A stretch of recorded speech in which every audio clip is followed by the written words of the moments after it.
Today is Thursday, October 21st, 2021. Coming up on Roland Martin Unfiltered, broadcasting live from Atlanta, where the 8th Annual Hope Global Forum has ended. Folks, we will hear from John Hope Bryant, the founder of Operation Hope, about this week, how things went. Also, for the next few days, voting rights activists will be trekking 70 miles from West Virginia to Washington, D.C. to urge lawmakers to pass federal voting rights legislation. Also, this Sunday in West Virginia, they're going to be, rallying to tell Senator Joe Manchin, time for you to step up and do something. Attorney A. Scott Bolden, the attorney for Baltimore State's Attorney Marilyn Mosby, held a news conference today with various other lawyers and activists. He says the Criminal Tax Division of the U.S. Department of Justice is pursuing perjury charges against her for her signature on documents, but he said the investigators refuse to tell him anything more. He'll join us to tell us exactly what's happening there in Baltimore. The NFL agrees to end race norming. A former NFL wife will tell us about the $1 billion settlement. High-profile death row inmate Julius Jones has asked an Oklahoma City federal judge to stay of his as his clemency hearing is set to take place next week. We'll talk with Tiffany Lofton, who has been in Oklahoma, raising awareness on this issue. Representatives of different faith communities, civil rights activists, and others gathered for the 10th dedication anniversary of the King Jr. Memorial. Of course, on the National Mall, we'll show you President Joe Biden spoke, Vice President Kamala Harris, and also Alpha Phi Alpha held a luncheon there as well. Plus, Kasim Reed wants to return as the mayor of Atlanta. Why is the Atlanta NAACP opposing him? We'll hear from him on Roland Martin Unfiltered. Plus, this may be the craziest as white person segment ever. A California teacher uses an offensive dance to teach a math concept. She dressed as a Native American. Wait until y'all see for yourself. It's time to bring the funk on Roland Martin Unfiltered, streaming live on the Black Star Network. Let's go. He's got it. Whatever the miss, he's on it. Whatever it is, he's got the scoop, the fact, the find. And when it breaks, he's right on time and it's rolling. Best believe he's knowing. Putting it down from sports to news to politics. With entertainment just for kicks, he's rolling. Yeah, it's on Go Roll Roll, y'all. Yeah, it's Roland Martin, yeah. Rolling with Roland now.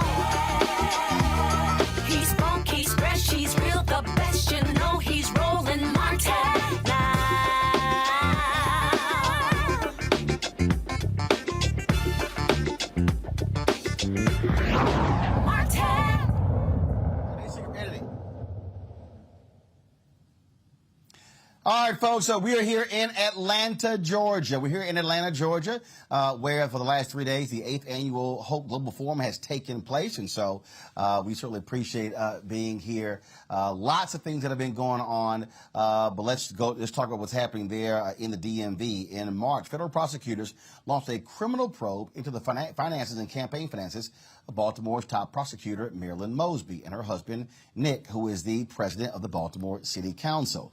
Now, today in Baltimore, there was a news conference with her attorney, A. Scott Bolden, as well as Ben Crump and others, to show support for her. Now, Bolden is joining us right now on Roland Unfiltered. You see him typically on our panel.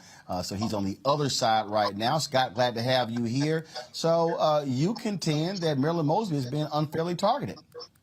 Well, we always have contended that. And so Ben Crump, myself, J. Wendell Gordon, Pastor Yerry, and Pastor Jamel Bryant, as well as the state and city NACP presidents, joined us not only to support Marilyn Mosby, but to look at and ask the Department of Justice to look into the cases of Kim Fox, as well as Kim Gordon, other black female prosecutors that have been harassed and offended and really just targeted by animus by the state bar associations in Missouri and in Illinois, and with Marilyn Mosby here in Maryland. This whole criminal probe of her began, and the prosecutors have told us this, because she wouldn't give the backup documents to her tax returns with the state bar association, which she wasn't required to do.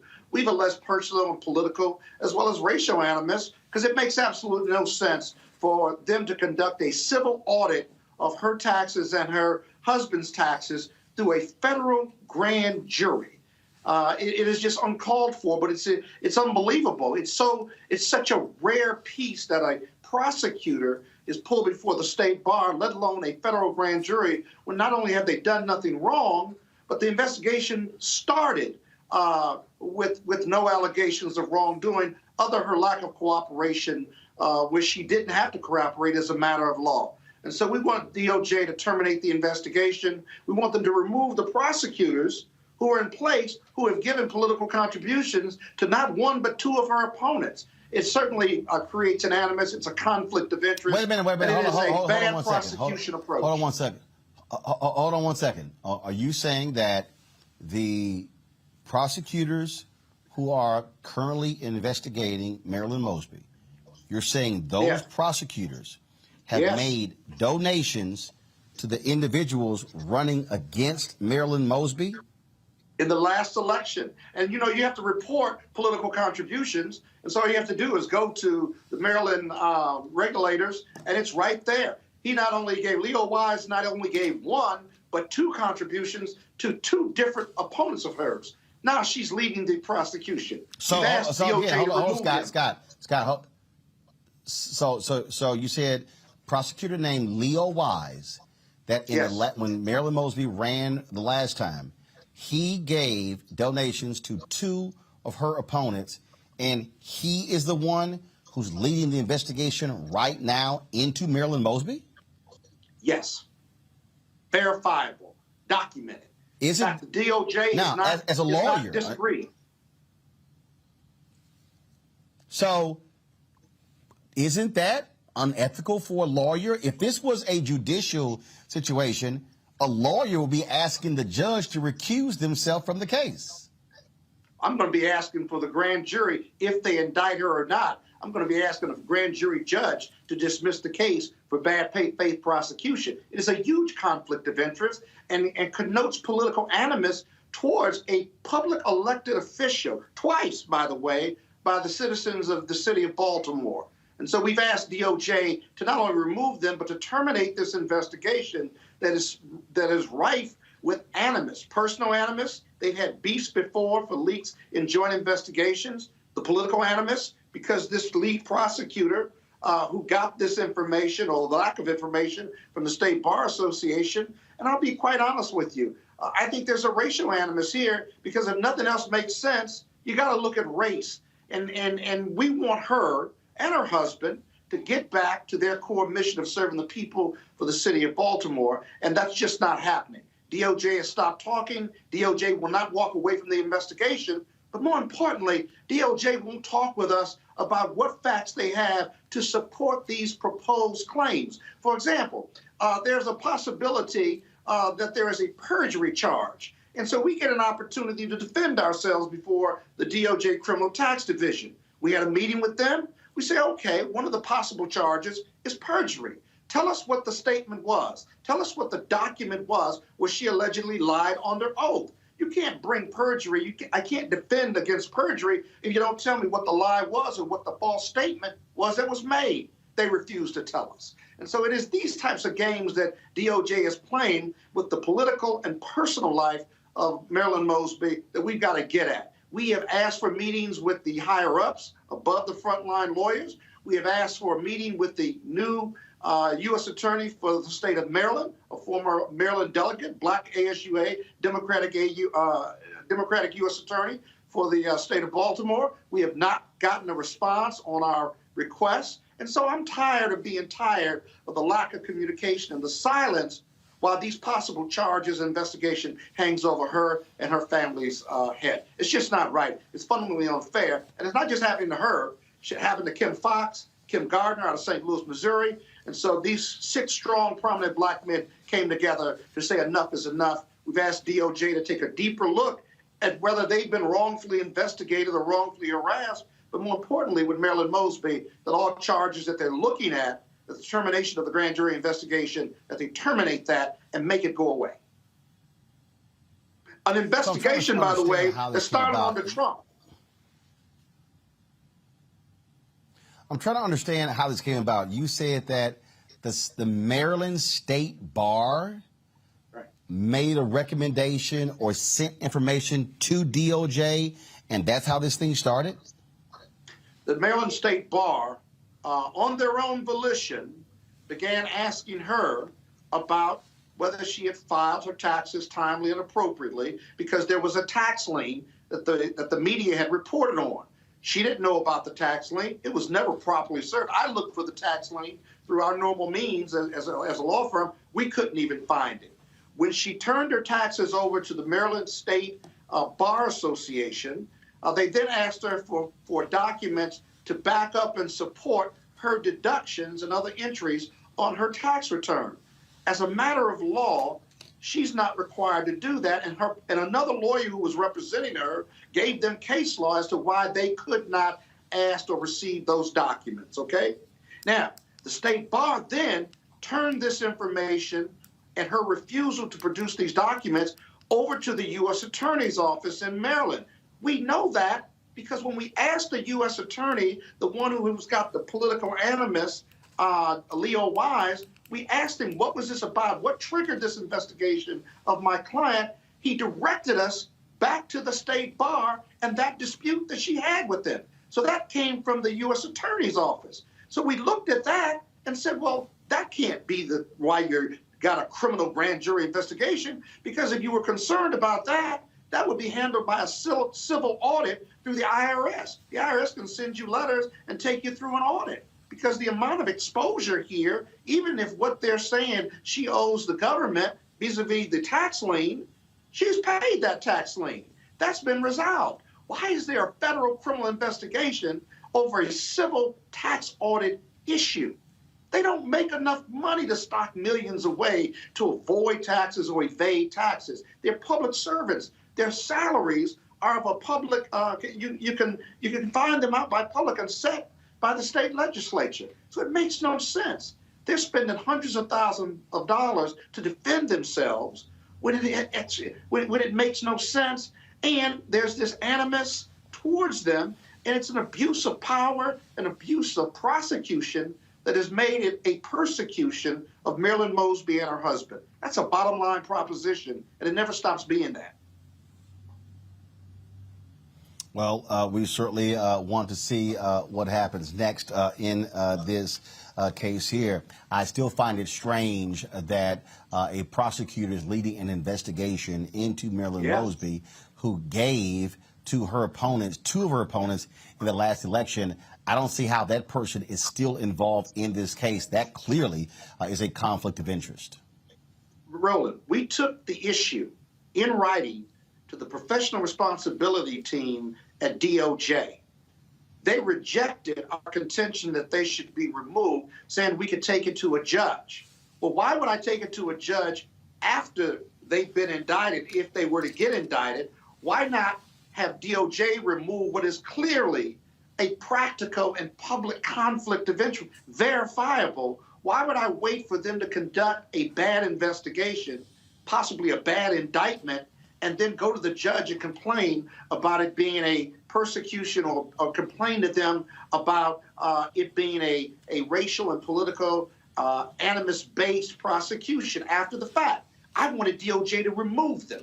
Even DOJ has refused to remove them.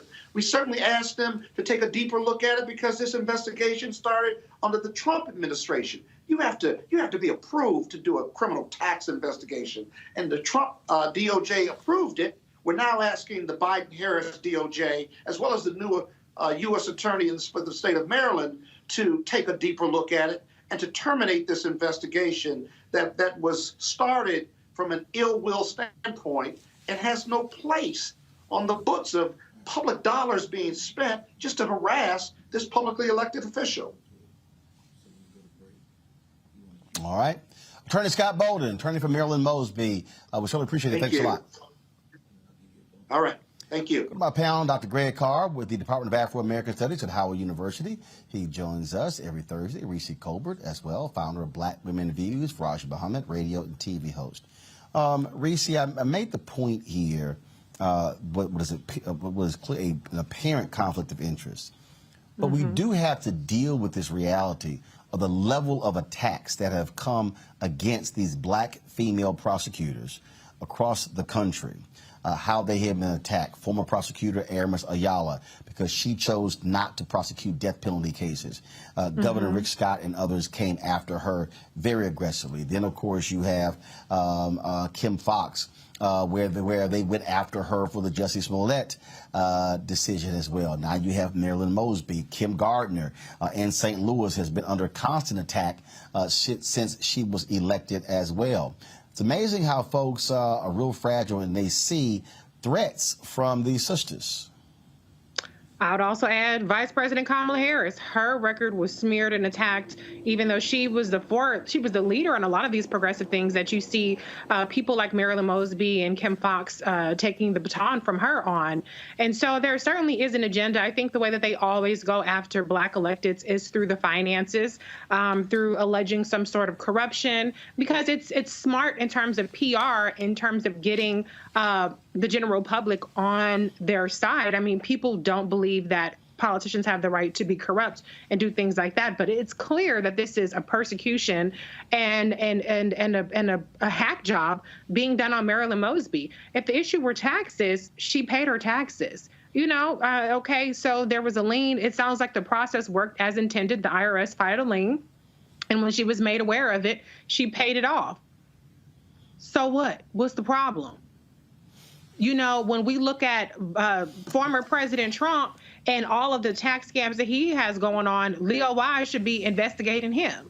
We look at the fact that, you know, Trump paid off a porn star and called it a campaign finance thing, or trying to skirt around those rules, and there's no prosecution for him. I mean, I could think of a dozen cases just against Donald Trump alone, and the scam that he and Ivanka Trump and his sons were all pulling while he was president of the United States to skirt around tax laws, and I don't see any appetite from that. So why the hell are they going after, as A. Scott Bolden said, a person who's a public servant, who's not wealthy by any means? And, you know, they would have more success if they're looking for tax money going after Jeff Bezos than going after Marilyn Mosby. So it's all bullshit, and I'm really tired of the way that black electeds are sullied. Even if they are unsuccessful in bringing charges against her, just the implication, the insinuation that she has done something criminal is enough to be damaging to her career and future prospects. And that is indeed the point entirely.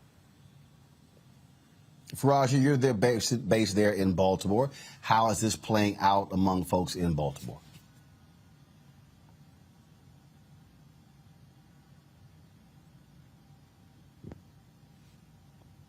Faraji, your microphone's not on. There we go. It's been playing out for years in Baltimore. State's Attorney Mosby has been on the forefront of, really dealing with the issue of justice. And I will say, goes back to as far as Freddie Gray. When we had the Freddie Gray situation here in Baltimore City, and State's Attorney Mosby came out and said that she was going to prosecute those police officers that were involved in that case, the onslaught, the attacks came from right then and there.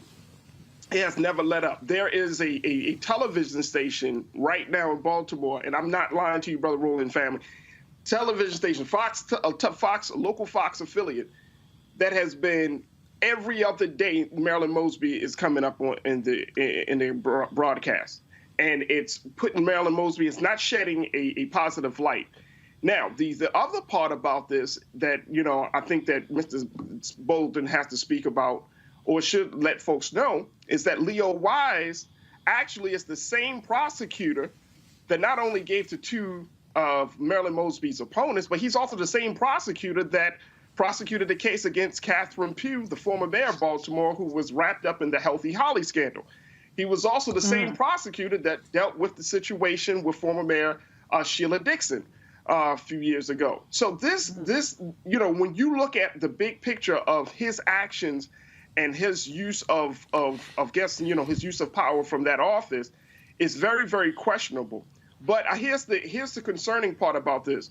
The concerning part about this is that you do have a number of Baltimoreans, and I talked to them, who have mixed feelings about the state's attorney.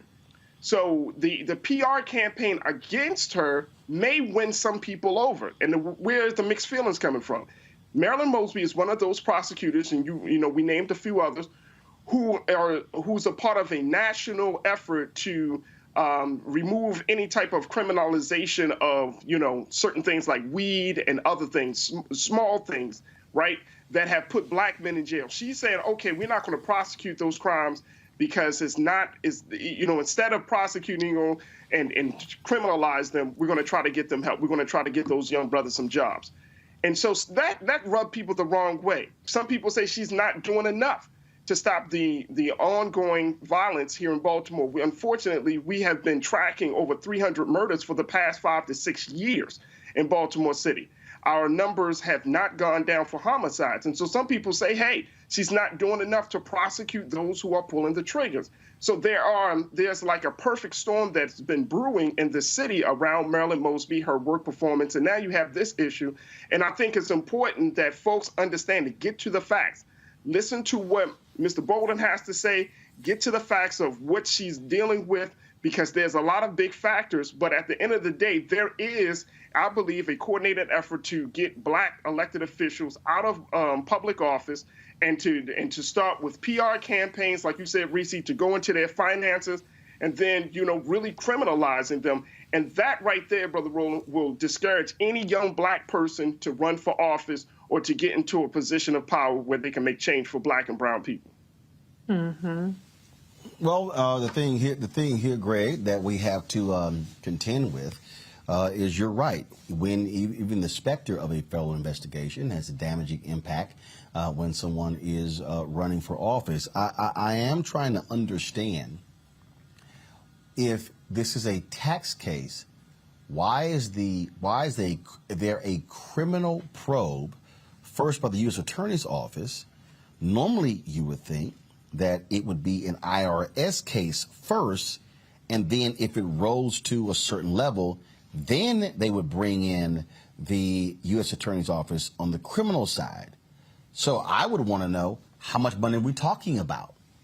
Several $1,000s, 5 figures, 6 figures? Exactly what is it? And so that's also what is strange to me. Yes, well, I mean, Scott laid it out. He laid out the legal arguments and the absurdity. Clearly, what we're dealing with, and everyone has said it. I'm just adding my voice to say yes, we're dealing with a political situation. This is political prosecution. So when Scott said he hopes that under the current administration that this will be dropped, that's a matter of politics. This is really a no-brainer. But there are some other forces at play, and we just heard it. Both Reese and Faraji have laid it out. The combination here is her actions and not just her actions, the actions of the other prosecutors you mentioned, the actions of any progressive prosecutor, relatively speaking, on minor infractions and things like that. And then there is the added layer of the aesthetic. She's a black woman. And so this infuriates white nationalists. The idea, and of course, the actions of decriminalizing certain behavior, of attempting to channel those dollars and resources into preventative measures to stop people from falling into the pipeline, doesn't know a race. Of course, it's going to disproportionately affect black folk and then brown folk, but it's going to affect poor folk. So they're willing to sacrifice white folk. So notice the silences, though, in all of these cases. Where's the business community in this? Well, they're too busy salivating over gentrification and trying to get some of these people not only off the streets in places like Baltimore or even on the white male side of the spectrum, Larry Krasner, Philadelphia. They want to get these people out of the paint. And so they're going to be very silent. This is an injustice, and it's a political situation. The only other thing I would add is this, and of course, you've been covering this for a long time, Roland. I'm talking about not just this topic, but this arc of persecution that we've heard about. It can have a damaging effect, but can also backfire. Remember the case of Marion Barry.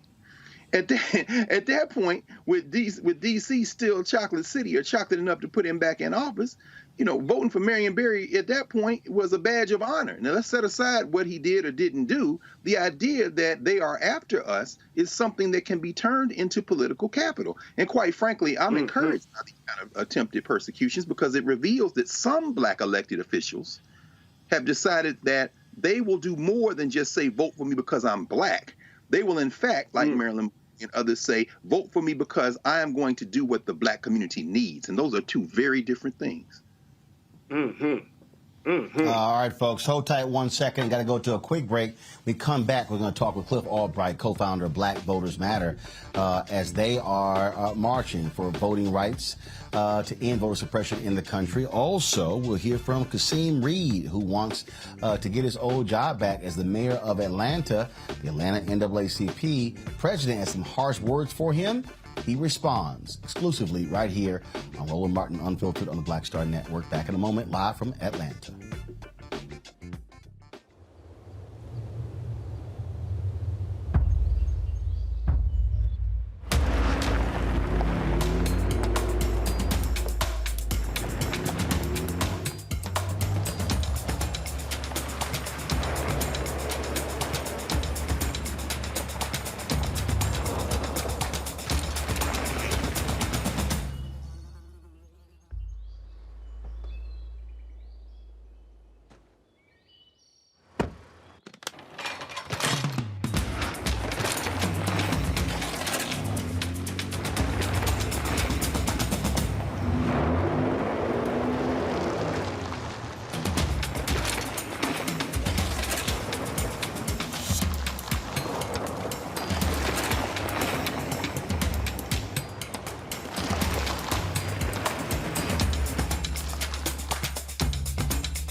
Betty is saving big holiday shopping at Amazon. So now, she's free to become Bear Hug Betty. Settle in, kids. You'll be there a while. Ooh, where you going?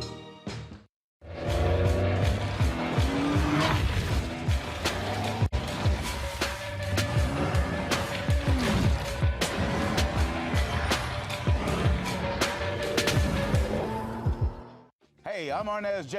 Black TV does matter, dang it. Hey, what's up, y'all? It's your boy Jacob Lattimore, and you're now watching Roland Martin right now. Stay woke.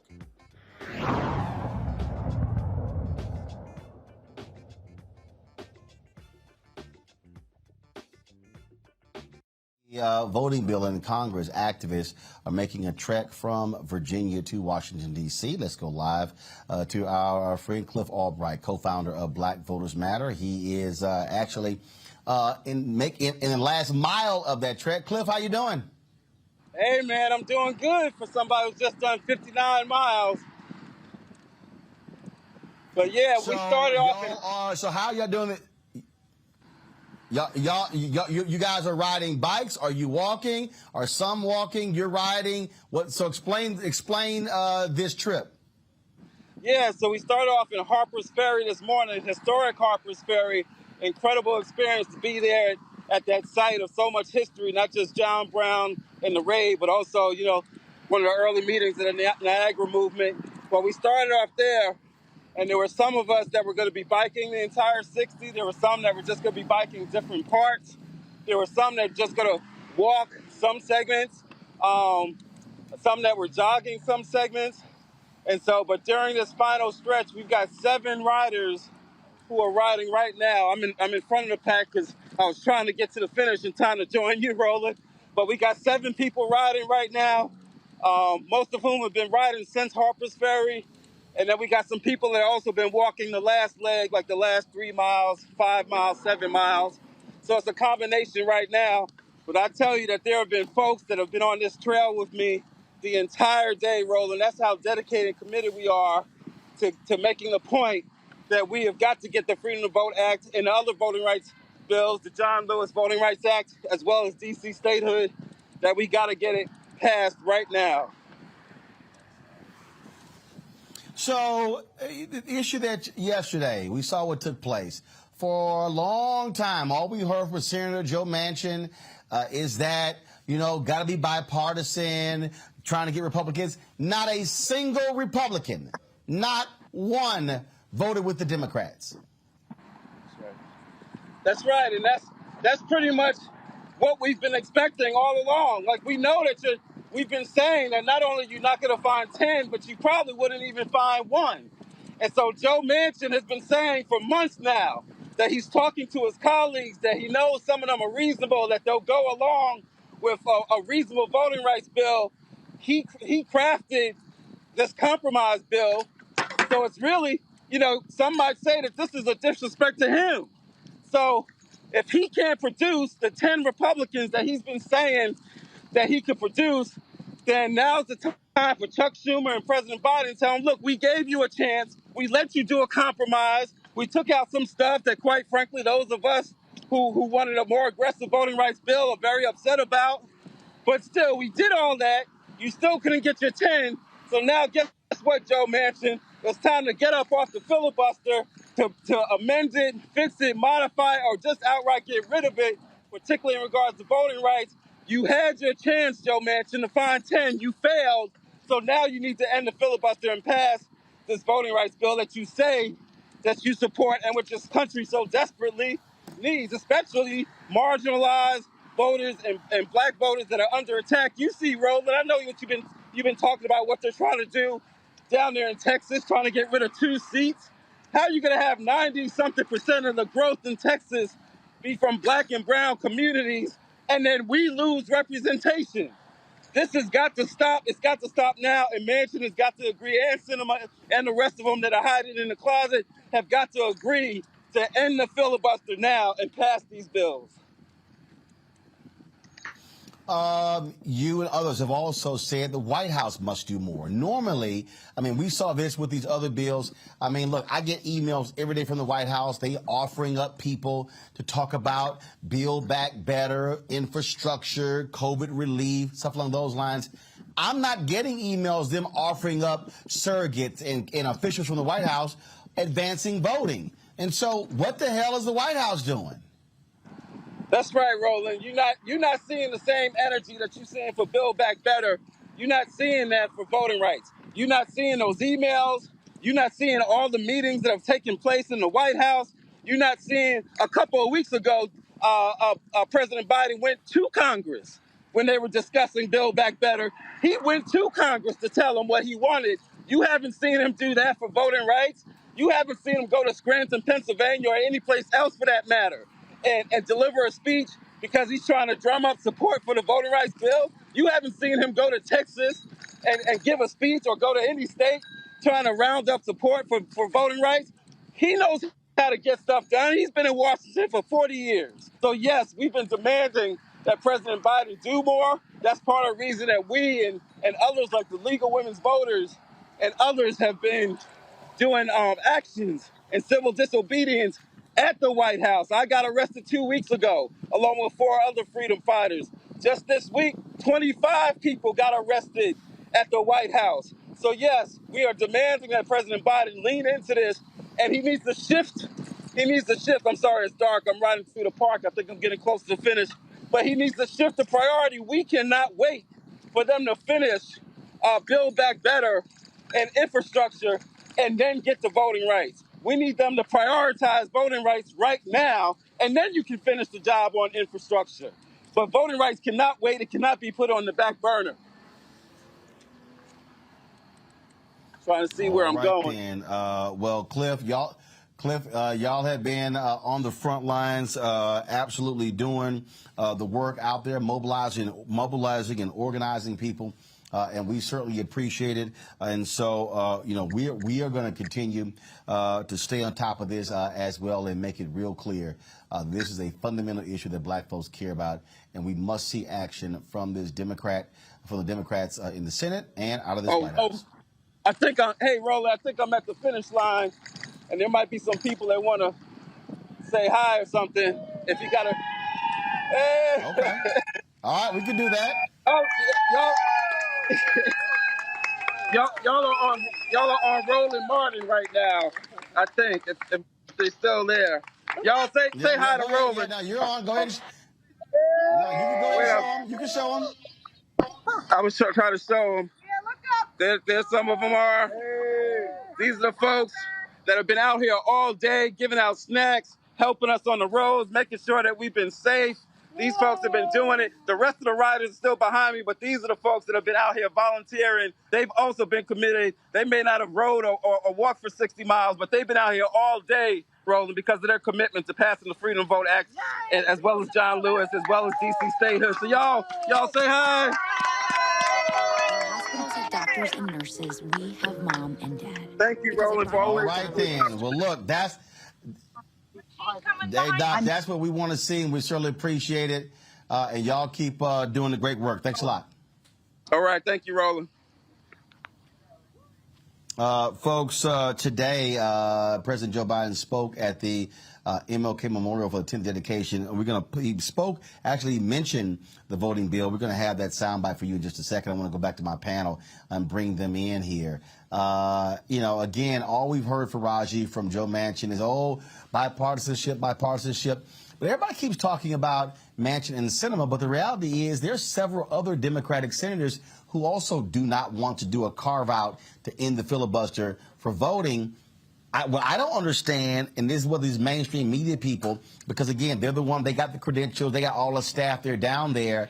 Why isn't they haven't asked every Democratic senator, will you support a carve-out for voting rights?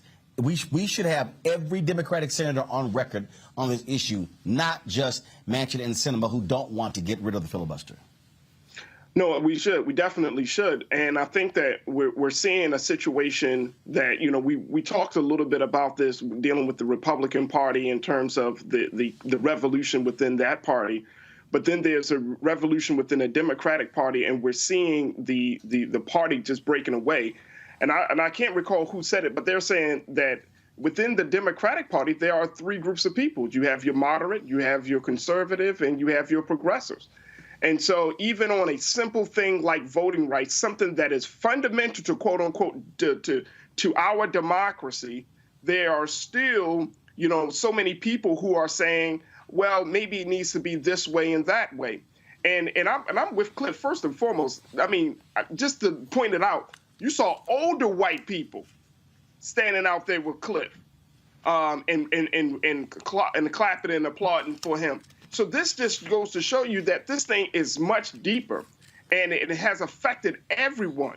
But when you have this level of people just passing the buck, or they're being very slow and procrastinating on a very timely and urgent issue, we're 1 year out from these major midterm elections, and we're still trying to get a voting rights bill to pass, knowing that there are going to be, if this bill is passed, that there are going to have to be some other bills put in place, some other protocols put in place, so that way our people can go to the polls and cast their ballots for next year's midterm elections. But at this pace, at this place, the Biden administration is wasting time and is losing the ground game to get some folks back into the political process. And that right there has to be brought out at the beginning and throughout this whole conversation. Time is being wasted. And if this is supposed to be the Democratic, if this is supposed to be the bedrock of the democratic system, then there needs to be a greater emphasis on it. Reese, this is President Joe Biden today at the 10th annual, the anniversary of the MLK Memorial, which was dedicated 10 years ago, speaking about voting. Make real the full promise of America. We have to protect that fundamental right, the right to vote, the sacred right to vote. You know, it's democracy's threshold liberty. With it, anything's possible. Without it, nothing is. Today, the right to vote and the rule of law are under unrelenting assault from Republican governors, attorneys general, secretary of state, state legislators, and they're following my predecessor, the last president, into a deep, deep black hole and abyss. No, I really mean it. Think about it. This is what got me involved in civil rights as a kid when I was 26 years old. I love reading about how Biden knew he was going to run for president. Hell, I didn't know I was even going to be able to run for the county council. I didn't even want to. But look, this struggle is no longer just over who gets to vote or making it easier for eligible people to vote. It's about who gets to count the votes, whether they should count at all. Jim Crow in the 21st century is now a sinister combination of voter suppression and election subversion. Thanks for watching our YouTube channel. Follow. Okay, all right, so, okay, Reese. Biden telling black people something we already know. Yeah, I mean, okay, so what is going to happen from all of this? You know, I take it upon myself, because I so rarely hear his name being invoked in these discussions, to remind everybody that the majority leader is Chuck Schumer. What the hell are you going to do about Joe Manchin, Kyrsten Sinema, and the people that are hiding behind them? Whatever happened to the talking filibuster? I mean, there was all this talk about bringing back the talking filibuster. Even President Joe Biden expressed an interest in supporting that kind of filibuster reform. That has completely fallen off the map. Chuck Schumer has had bluster about everything is on the table when it comes to the filibuster, and yet absolutely nothing has happened. Clearly, there is no negotiating with terrorists when it comes to the Republicans. There used to be some bipartisan support for at least certain parts of voter integrity. For instance, paper ballots was a thing that was bipartisan under the Trump administration. That never passed, but that was an initiative that was from both parties. Now there is absolutely nobody on the Republican side that's willing to vote for any kind of voting reform, no matter how much Joe Manchin gets in there and waters down every single Democratic proposal. And unfortunately, we don't have the luxury of saying, well, in 2022, we make Joe Manchin irrelevant. There's not going to be much we can do in 2022 if the federal elections continue to be gerrymandered to death, like the House of Representatives is, as Faraji just pointed out, has happened. And so it is do or die at this moment. And the only way that anything gets done is through filibuster reform. They won't even carve out a filibuster reform when it comes to the debt ceiling. They've kicked the can down to December for that, and we're going to have this discussion all over again about carve-outs for the filibuster. It's time to put an end to the filibuster, or else the Democrats are going to pay for that in 2022. Not Joe Manchin, he don't give a damn. Not Kyrsten Sinema, she don't give a damn. But you have to, Chuck Schumer, I'm going to say this again, find out what the billionaires have figured out about Chuck Schumer.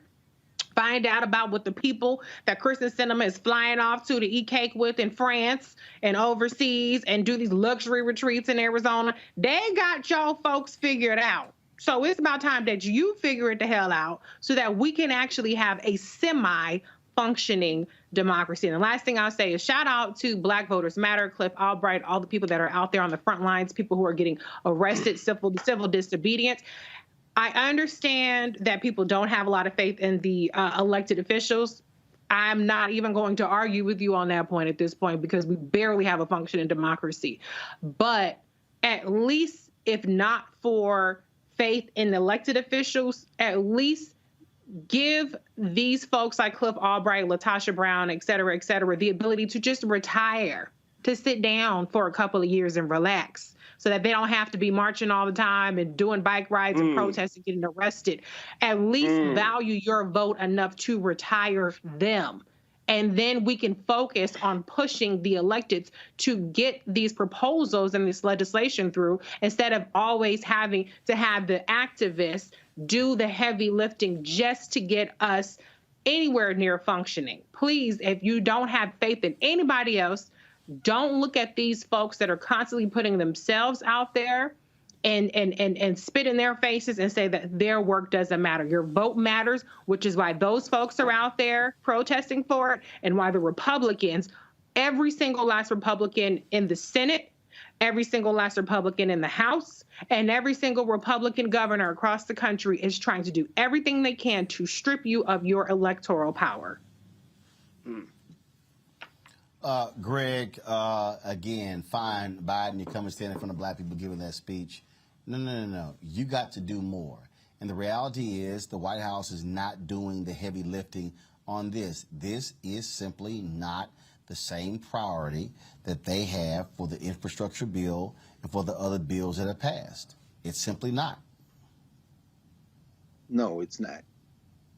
It's not. And to be clear, I mean, I don't listen to Joe Biden or really to any president. I mean, the whole point is, I mean, seriously, I mean, you know, if Martin Luther King could come out of that rock, he probably would have slapped him into the Potomac Basin. But the whole point is that as nonviolent as Dr. King was, but fortunately, the sculptor, of course, and we know our fraternity raised a lot of the money for it, but the sculptor that sculpted Martin King, who immortalized him in stone, there was a Chinese sculptor, and I ain't mad at that because he got him in a Mao Zedong kind of look. He looking across over there at Thomas Jefferson like, if I could walk up out of here, I would come over and handle you too. So I mean, there's no sense in trying to listen to politicians who have other agendas. We must impose our will. And you know, I encourage everyone, if you get a chance, if you want to read a book to help understand what's going on, Adam Gentleson, who used to work for Harry Reid, his book Kill Switch on the history of the filibuster makes it very plain. I mean, for most of the history of the filibuster, it was used to prevent civil rights legislation. And now under the White Nationalist Party, the white nationalists have refined it into a tool for imposing their will on all issues because they see the rising tide of color and the increasingly progressive American majority. And so they are going to say no to everything. Here's something that would twist Mr. Cosplay Coal Miner knickers up a little bit. Considering the fact that in the last federal election for president, West Virginia was one of the lowest states in terms of voter participation. They were under 60%, along with Tennessee, Hawaii, Arkansas, and I forget the fifth. But at any rate, this will twist his knickers in a fit. The white nationalists wouldn't have voted for legislation that basically they got to write. Their strategy is to say no to everything. Mitch McConnell unveiled that in the first Obama term. This is the last stand. The United States Senate is a failed institution. This isn't me. This is Adam Jones, who worked for Harry Reid. It's a failed institution. And guess what's about to die next? American democracy. It's on its deathbed. The 2022 and 2024 cycles will determine the fracture of this federal polity because the white nationalists have determined that if we can't run it, we will wreck it. And the one thing we're going to take out of this equation is the capacity of the federal government to impose its will on our increasingly white nationalist rogue states. This is all about the strategy of fracturing the country if they can't run it. So, you know, say shout out to Cliff, shout out to Latosha, understanding that. But, you know, voting is a proxy for power. And I agree with you, Reese. Let's go after the money people. Let's go after the people who are counting their money. That's where they don't like to get hit. I know you saw that, Roland, and everybody. They just announced the Las Vegas Raiders. I haven't watched the damn football, obviously, in years, but the Las Vegas Raiders. I'm gonna hit that a little bit later. So hold on. Trust me, I saw it. I'm gonna hit that a little bit later. Let me go. Okay, I won't mention it. I was just gonna say I'm gonna hit that later. when you start scaring their money, they move. This is what we need to understand. Okay, I can't wait to hear about it. Right. Yes, sir. Absolutely. Hold tight 1 second, y'all. We got to go to a break. We come back.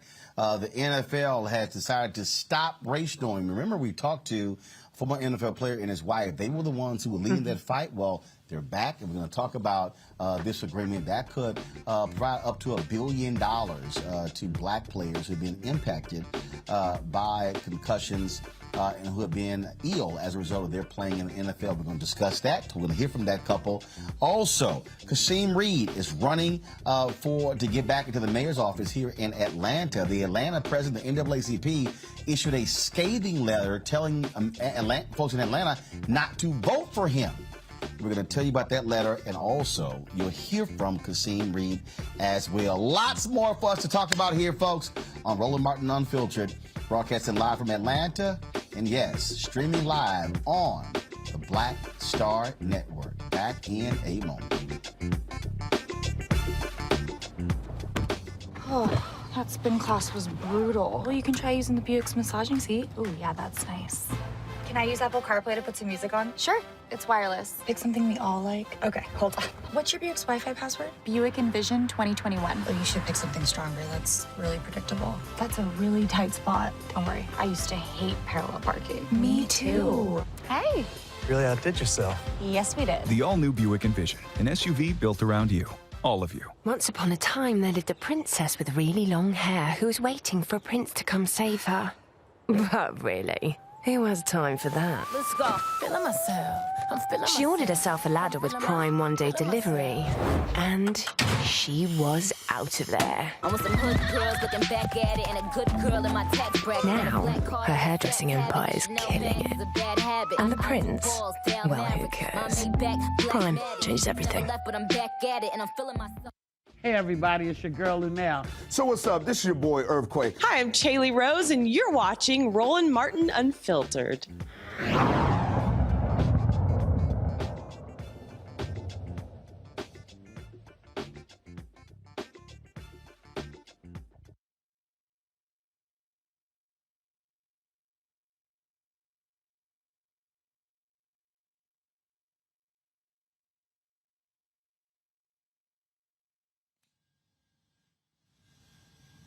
What's the deal? All right, folks. We are here in Atlanta, of course. We've been here for all week for the 8th Annual Hope Global Forum.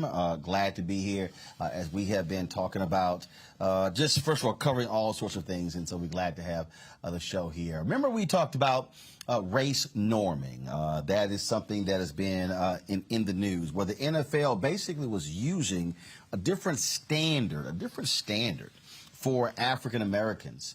African-American players when it came to how they were determining what got paid in the settlements for those players who were impacted by concussions, who have been ill. Well, there was a lot of attention being paid to that, folks. And so the NFL initially tried to defend it, and all of a sudden they realized that was pretty stupid. A lot of different stories were being done about it as more and more families begin to talk about it, begin to call out the NFL for race norming.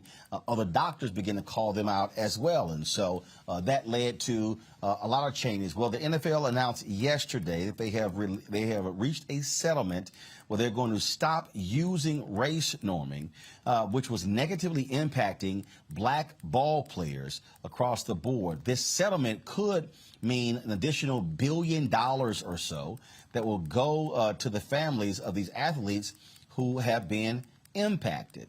And so we're covering this story, and these players have been impacted by severe injuries, those who are suffering from all sort of illnesses and ailments and dementia, some with Alzheimer's. And critics say race norming, of course, made it difficult for these black retirees to qualify for payments of more than $500,000.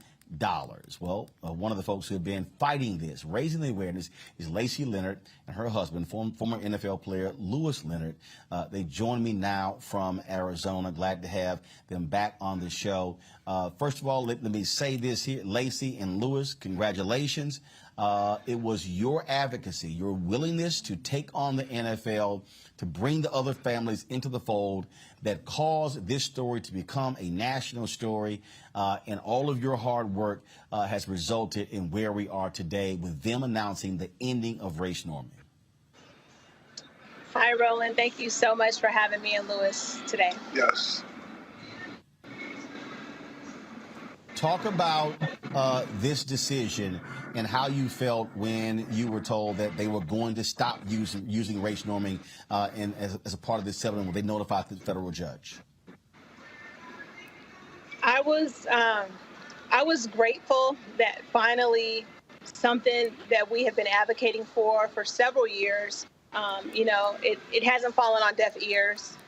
I was a little, I just kind of felt like it's about time, Today I got asked a question and I was asked, do you feel justice? And to me, I don't feel justice would be the word, because to me, it's almost like if someone say, stole your bike and then they gave your bike back, right? Or stole your purse and they gave it back, something that belonged to you or something that did not belong to them. I feel like we are definitely taking a step in the right direction with taking out the race norms, because I don't think that it was fair to the Black players who were really just trying to get the benefits that they deserve based off of their neurological reports, So my hope is that this will be just a catalyst to allow people to receive the benefits they deserve. There's many families besides us that have been dealing with this. Well, to that particular point there, Lewis, in essence, you were fighting for what you actually deserve in the first place. You really forced the NFL to do what was right. They should have not been using race norming in the first place. That is so true. No, that is so true. It's really disheartening that, we have to go through one fight for the benefits that we're entitled to. But then the things that we have to do, the testing, people don't realize how strenuous these tests are.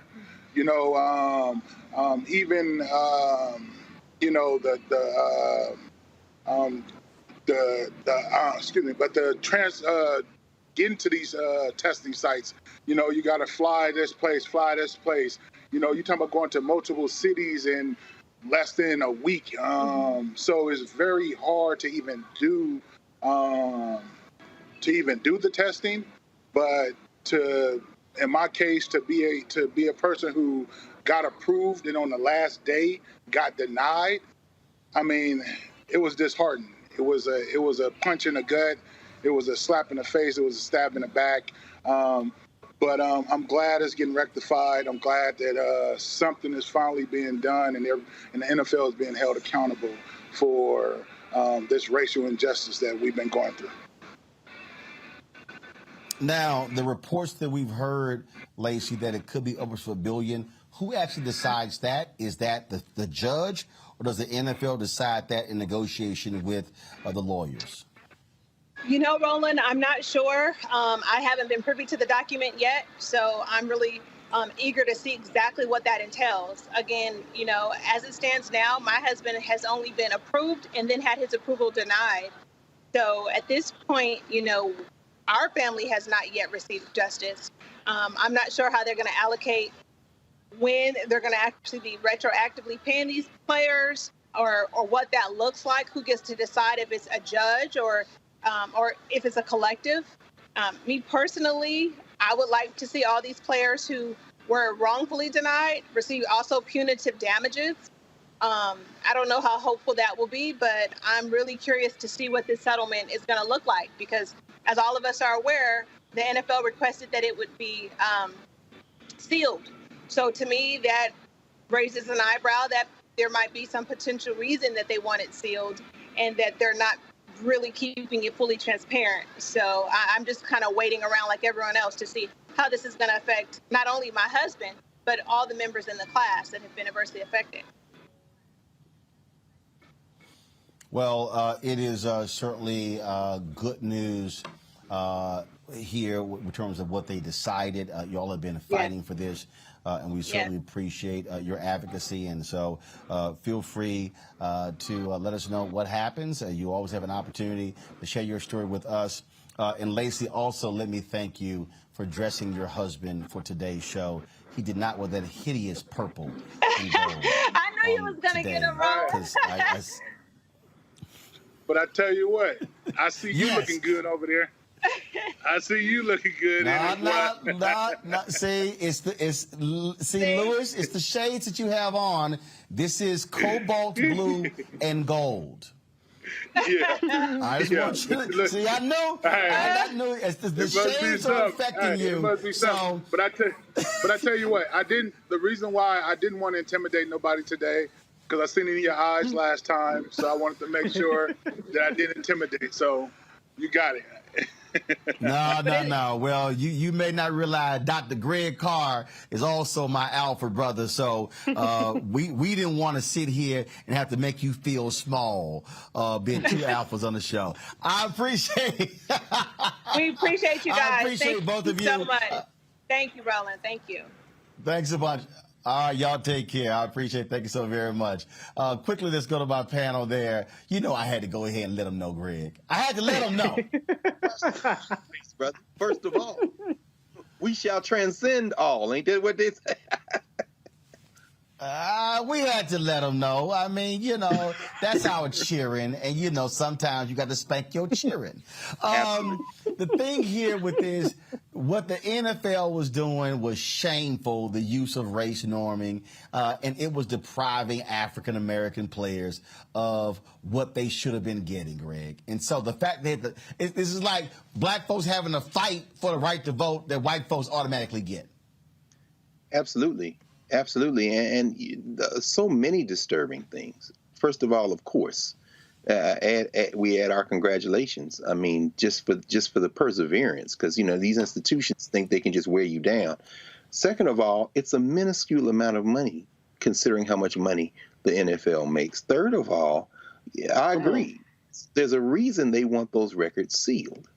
And when you look at the average payment, when you look at the number of times that applicants have been denied, John Gruden's emails may be dwarfed by the conversations that were had off record that they don't want the world to find out. I mean, if they were to come clean and everyone were to see the correspondence and the conversations they were having, that might succeed in a way that Kaepernick's protest and everything that came after it did not succeed. That might be the thing to break the back of the NFL. Because after all, we all know that, the employees are just employees, just that. And they'll break these cats and throw them away. That is the nature of that sport. That is the nature of capitalism. So, yeah, I'm sure there's a reason they want them sealed. This is, of course, it's crazy. Look, the NFL is a $15 billion a year industry, Reese. And the fact that the players had to fight, hire lawyers, go through all of this, putting more strain on them and their economic resources just made no sense. These were warriors who gave a lot on the field, and the NFL should have been taking care of them top to bottom.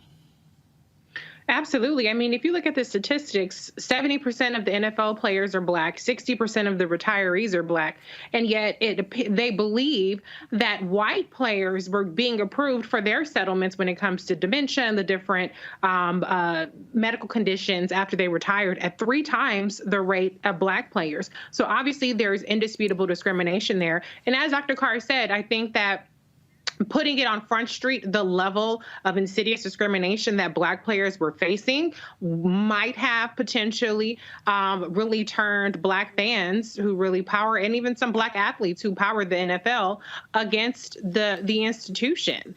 Maybe not. I don't know, because we didn't really stand with Colin Kaepernick like we should have, but that's another story. But this definitely is much more of an impact. And I think as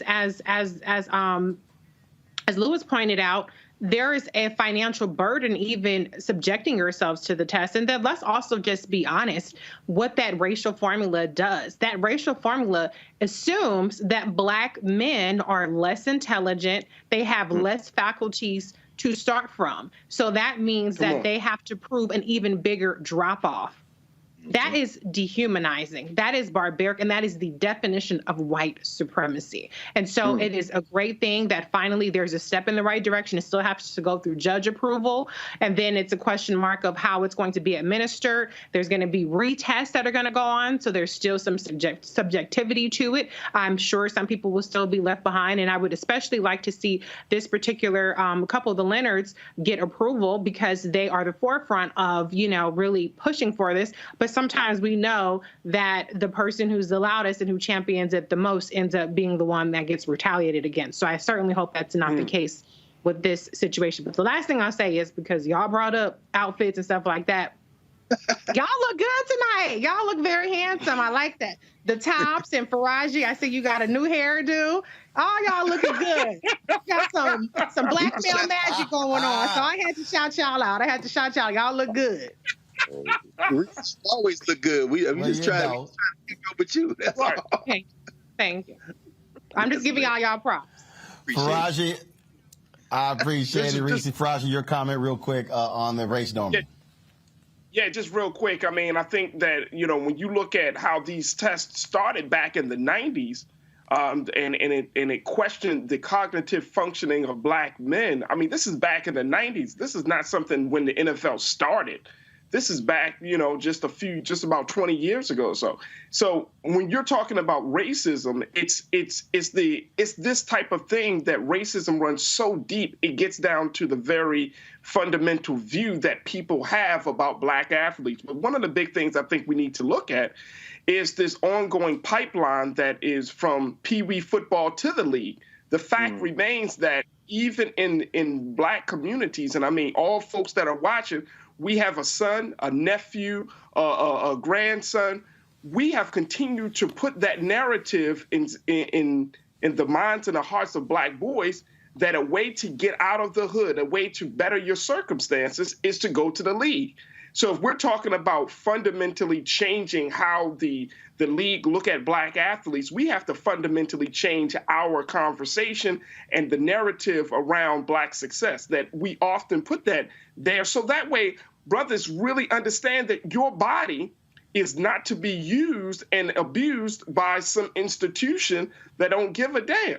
Now we have 70%, and Reese's right. I mean, 70% of the players are Black in the league right now. And so there has to be something, some new connections being made, because they're warriors. They're putting themselves out there, but at the same time, if you have a league that doesn't show or care about the players, then what are we doing this for? And so we do have to question that. And I hope that we don't let the foot up off the pedal. We need to keep the foot up their ass, because the NFL needs to change fundamentally because of the power that the Black athlete has. And more importantly, the bodies of the Black athlete deserve better. Mm-hmm. Speaking of the NFL, Greg brought this up. I was like, calm down, I got this here. So y'all know the Raiders, it's been lots of drama. John Gruden's emails before he became the head coach of the Raiders. Also, the folks at 538 dropped a story today talking about how the Raiders had a significant number of Black players on their team, and that changed when John Gruden took over as the head coach. Well, the Raiders announced this today. Go to my computer, please. They announced that Grambling State University, this is a tweet from NFL reporter, the Raiders announced that the Grambling State University Tiger Marching Band will perform at halftime of Sunday's Raiders-Eagles game at Allegiant Stadium, that, of course, is in Las Vegas. And the Raiders also announced that multiple Grammy Award-winning artist Yolanda Adams will perform the national anthem prior to kickoff of Sunday's Raiders-Eagles games. Adams performed America the Beautiful at Super Bowl. So I'm just, you know what? I don't even need to sit here, so let me just go ahead and sit back, Greg. You went ahead and went ahead. Here we go. Give me this shot right here. Give me the shot right here. So, Greg, since you went ahead and brought that up, let me just go ahead and just get in a relaxed position so you can go ahead and y'all take the full screen, please, so we can go ahead and get the wide shot. Take the full screen. So, Greg, I'm just gonna go ahead and let you just take it away right now, since you urgently wanted to say something. Go ahead. No, in class brother. with Dr. Carr. In class with Dr. Carr.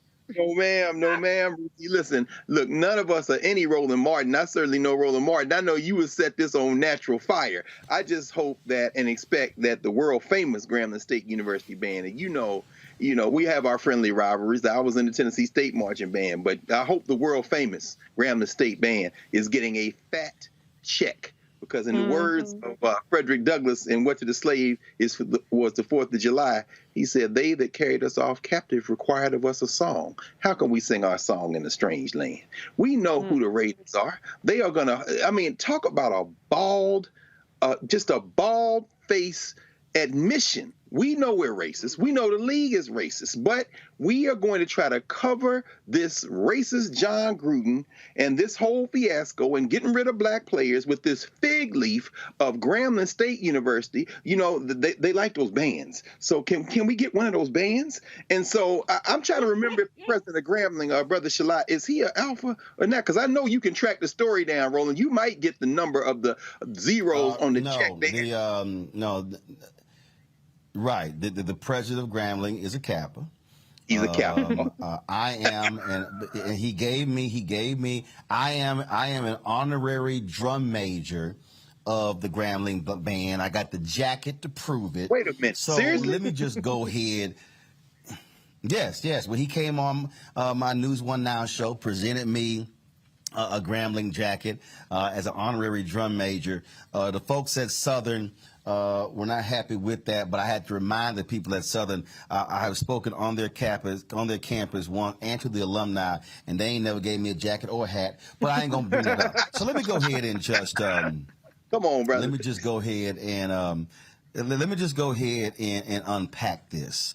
I am not going to be critical of Grambling, but what I am going to say is this. And I am going to be reaching out to the university president to find out what they are receiving.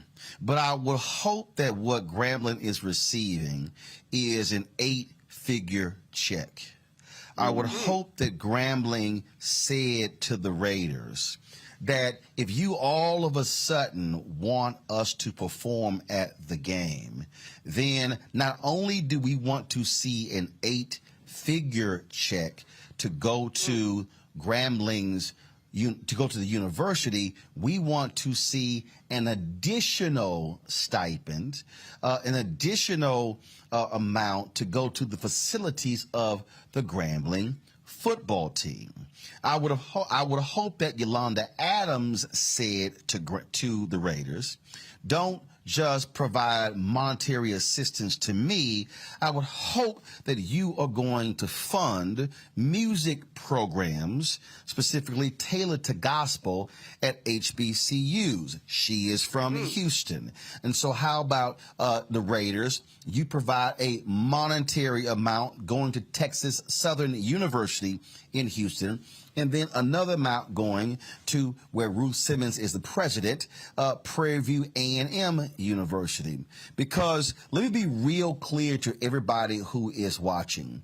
Blackness is always being monetized. Blackness is always being used to cover up the sins and omissions of others. In fact, we saw that just last week when the emails came out with regards to John Gruden and Bruce Allen, who was the president of the Washington Redskins. And then all of a sudden, out of the blue, out of space, the Redskins announced that they were going to retire the number of Sean Taylor. The announcement was made on a Wednesday. The ceremony was on a Sunday. Now, the reason I know that's bogus is because normally when a team announces that they're going to retire the number of a player, it is a significant process. It is time. It is built up. Family is brought in, all of those things. Yet, when people are in trouble, what they do is they want to reach out and how could we somehow get some black paint to cover up the blemishes that we have inflicted? Could we somehow get some black tar? And let me be real clear, I'm not calling Grambling or Yolanda Adams that, but let's patch up the sinkhole in the street with some black tar. Let's somehow, you know what, when things don't look right, let's go to Home Depot, or you know what, not Home Depot, Lowe's has a black CEO. Let's go to Lowe's and buy some black tarp to cover it up so folks won't see the mess that we have created. All I'm simply stating to my brothers and sisters is if they gonna call you to cover up their mess, make them pay. Yes, sir. We're gonna go to a break. When we come back, Tiffany Lofton is been in Oklahoma fighting for Julius Jones. We're going to go live to her. We're going to also hear from Kasim Reed here in Atlanta, who is running for mayor. Election is 2 weeks out. He got hit hard by the Atlanta NAACP president. He responds on Roland Martin Unfiltered, right here on the Black Star Network.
Maureen is saving big holiday shopping at Amazon. So now she's free to become Maureen the Merrier.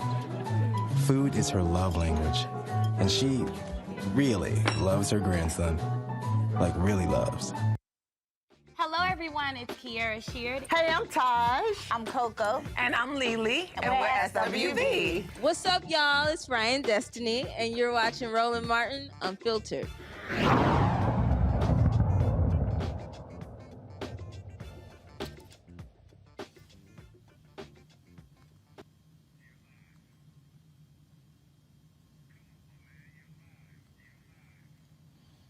All right, folks. Zim, stop telling me I'm live. I know I'm live. We all good. I got this. All right, y'all. Welcome back to Atlanta, where we have been here for the 8th annual Hope Global Forum. It's been fantastic, but we've still been covering the news happening all across the globe. We've been looking at what's happening in Oklahoma, where Julius Jones is facing an execution date, even though he has a clemency hearing. Now he wants a federal judge to put a halt to that. Tiffany Lofton has been joining activists in Oklahoma for quite some time. She's been on the ground there, raising awareness, fighting on behalf to get him freed. You remember the Pardon and Paroles Board recommended that his sentence be commuted.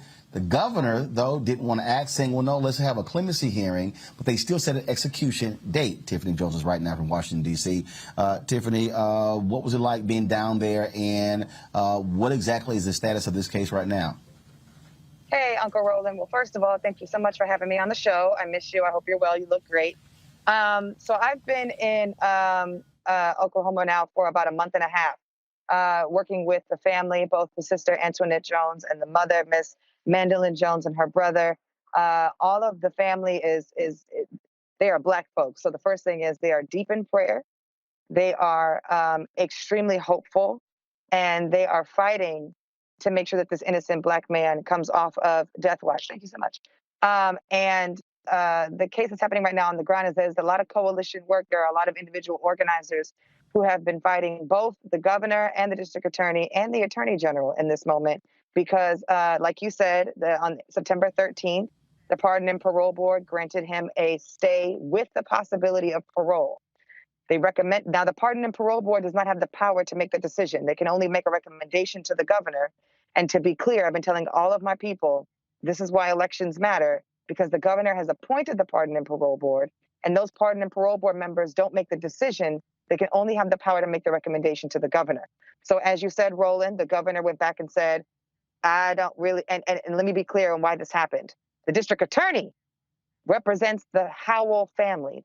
Paul Howell is the gentleman who was killed back in 1999. He was not killed by Julius Jones. His killer and shooter has already come out and said that he was the one that did it and that Julius is innocent. But like I said, the David Prater, who is the district attorney, represents that family. And so because he would not want Julius to come off of death row, right? Because he fought 20 years ago to make sure that Julius was the person that was held guilty and accountable for this case, he went and filed two things. One, he went and filed a recusal for two of the members on the Pardon and Parole Board that voted yes to keep Julius alive. Now that's a problem because there are only 5 Pardon and Parole Board members. So if the district attorney says, I want 2 of them removed, that messes up the votes with the reality of what we're going to see again this upcoming Tuesday on October 28th. The second thing is the Attorney General, O'Connor, he also filed that same petition to the Supreme Court saying that 2 of those members have a conflict of interest. I don't have this on record just yet, but the rumor is that the reason why he filed that is because they are Christians and that their bias of being a Christian is going to get in the way of them making a sane decision for Julius. And so what we found out on Friday is that the Supreme Court denied the district attorney's request to remove those 2 people, but we are still waiting to hear back from the Supreme Court whether or not they're going to also deny the Attorney General's request. That is where we currently stand. That Pardon and Parole Board is still planning on having a hearing on Tuesday. Thank you so much. Is still planning on having a hearing on Tuesday at 9 a.m.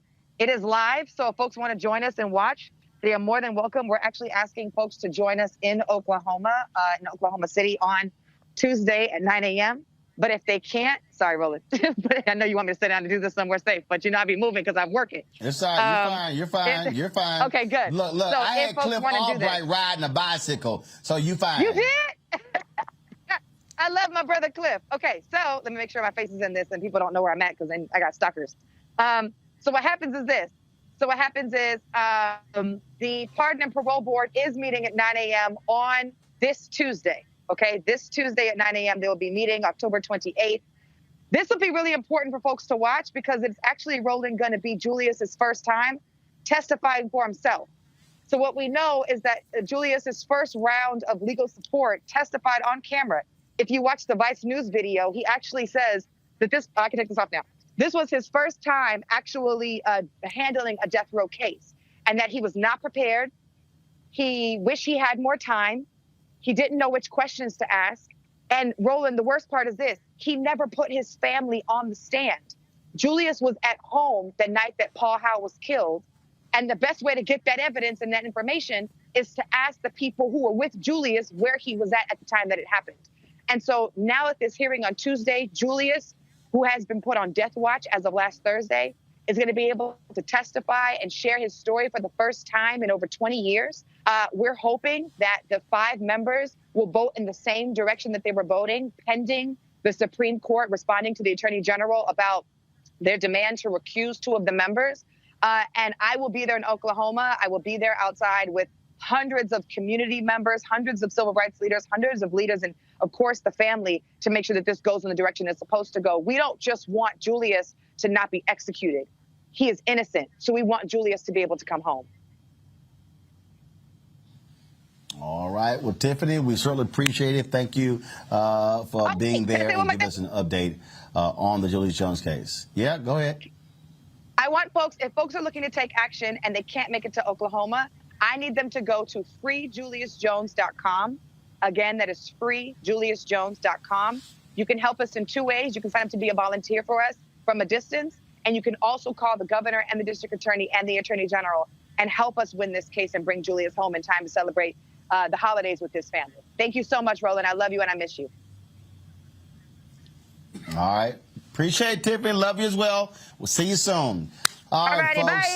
Got to go to the break. We come back. All right, take care. When we come back, we'll hear from Kasim Reed, who wants to get his old office back as the mayor of Atlanta.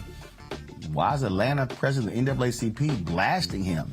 We'll explain next right here on Roland Martin Unfiltered, broadcasting live on the Black Star Network. Download the app, all phones, Android, Apple, Roku, Samsung, Xbox, you name it. You can download the app right now. We're close to 20,000 downloads. We want 50,000 downloads by December 31st. Tell your family, tell your friends, tell your frat brothers, sorority sisters, Links, Masons, everybody. Y'all, ain't nobody else in black-owned media doing what we are doing here. Let's do this thing, and let's show folk how it's supposed to be done. Back in a moment.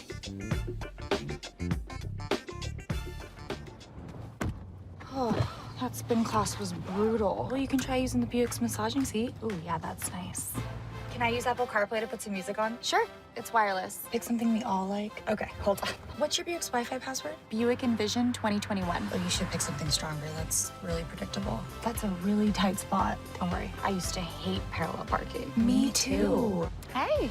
Really outdid yourself. Yes, we did. The all-new Buick Envision, an SUV built around you, all of you. Once upon a time, there lived a princess with really long hair who was waiting for a prince to come save her. But really, who has time for that? Let's go. Feeling myself. I'm feeling She ordered herself a ladder with Prime one-day delivery, and she was out of there. I want some hood girls looking back at it and a good girl in my tax bracket. Now, her hairdressing empire is killing it. And the prince, well, who cares? Prime changed everything. This is Judge Mathis. What's going on, everybody? It's your boy Mac Wiles, and you are watching Roland Martin Unfiltered.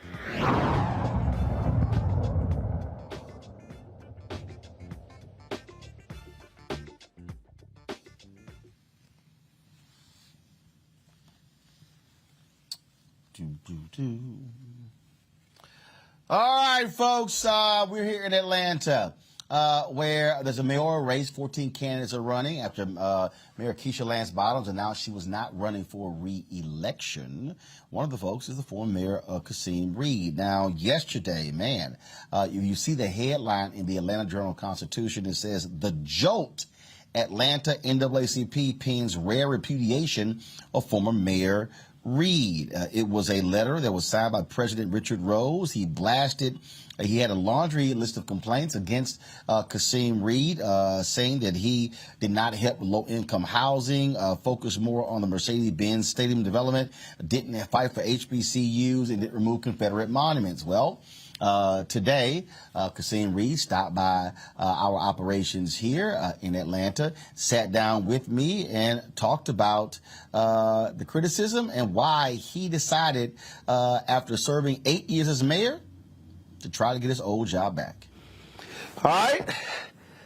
Okay, I can call you Mayor Reed or Kasim or future mayor. You the former mayor. You call me FF, future, former, I'll call you Kappa. I call all those titles.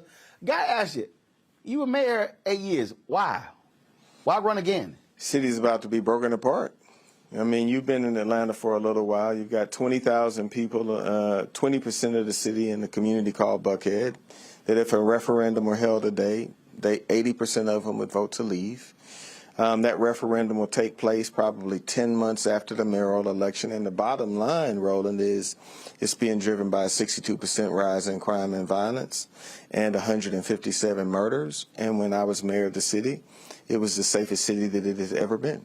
been in 40 years, to be accurate. And so I had no intention of running for mayor, wasn't making any plans to run at all. When Mayor Bottoms made the decision not to seek re-election, folks literally called me overwhelmingly and said, you know, would I consider it? And then I had an incident involving my daughter when she was being dropped by her grandmother. Car was robbed within 5 minutes of them getting out of it. Police were slow to come because the force is down to less than 1,400 officers. Where my mom lives in Midtown Colony Square, place that she goes called Chick-fil-A, where she goes for her #1 in the morning, 2 o'clock in the afternoon, they had a shootout. And so I kept seeing things that when I was mayor simply didn't happen. If you try to go to Lenox Mall right now, you'll have to walk through a metal detector. You'll see gun-sniffing dogs in Lenox. You're familiar enough with Atlanta to know that's the equivalent of Pentagon City in D.C. It is a Crystal City. It's the premium place. Right now, if you go to a gas station in Atlanta, everybody's head is on a swivel. Certainly women in the city of Atlanta. And so that's why I'm running, because if we don't turn around crime and violence in a way that's consistent with who we are, right, not being some strong-armed person, but bringing normalcy and civility back to our town, Atlanta is going to break into 2 parts that are both weaker. And we're not talking about in a couple of years. We're talking about in 10 months. And right now we need a steady, tested hand to come in and reduce crime in a way that's consistent with who we are. I think I'm that person. And so far in every public poll in this election that's not affiliated with a campaign, I've been in first place for the entire time. We look at around the country. You have Republicans who are battling Democrats in D.C. They say, oh, it's defund the police. It's the policies of Democrats. Yeah. You talk to mayors. They give various reasons why these things are happening. You got people who are saying last thing we need, to your point, is somebody coming in with the lock them up, throw away the key mentality. Why do you think the crime issue has escalated in Atlanta, like we're seeing also in some other cities as well? Yeah, but Atlanta's #1 in the increase. So we're not just some other city. We're not Houston, which is up 24, 26. We're not L.A., which is up 28, 29. We're up 62. That's closer to 100 than it is to 0. Mm-hmm. And so the police force is shrunk below 1,400 officers. And the population increased by 71,400 people. And the amount of crime has increased, the number of arrests has plummeted. And so there's been a fracture in the relationship between the leadership of the city and the police department. And as a result, real violence is occurring and people are getting killed. I mean, I'm not going to take your viewers through the series of horribles that have occurred, but it's not just regular crime, Roland. It's crime that's extraordinary and unusual. People walking around with machine guns and backpacks kind of crime.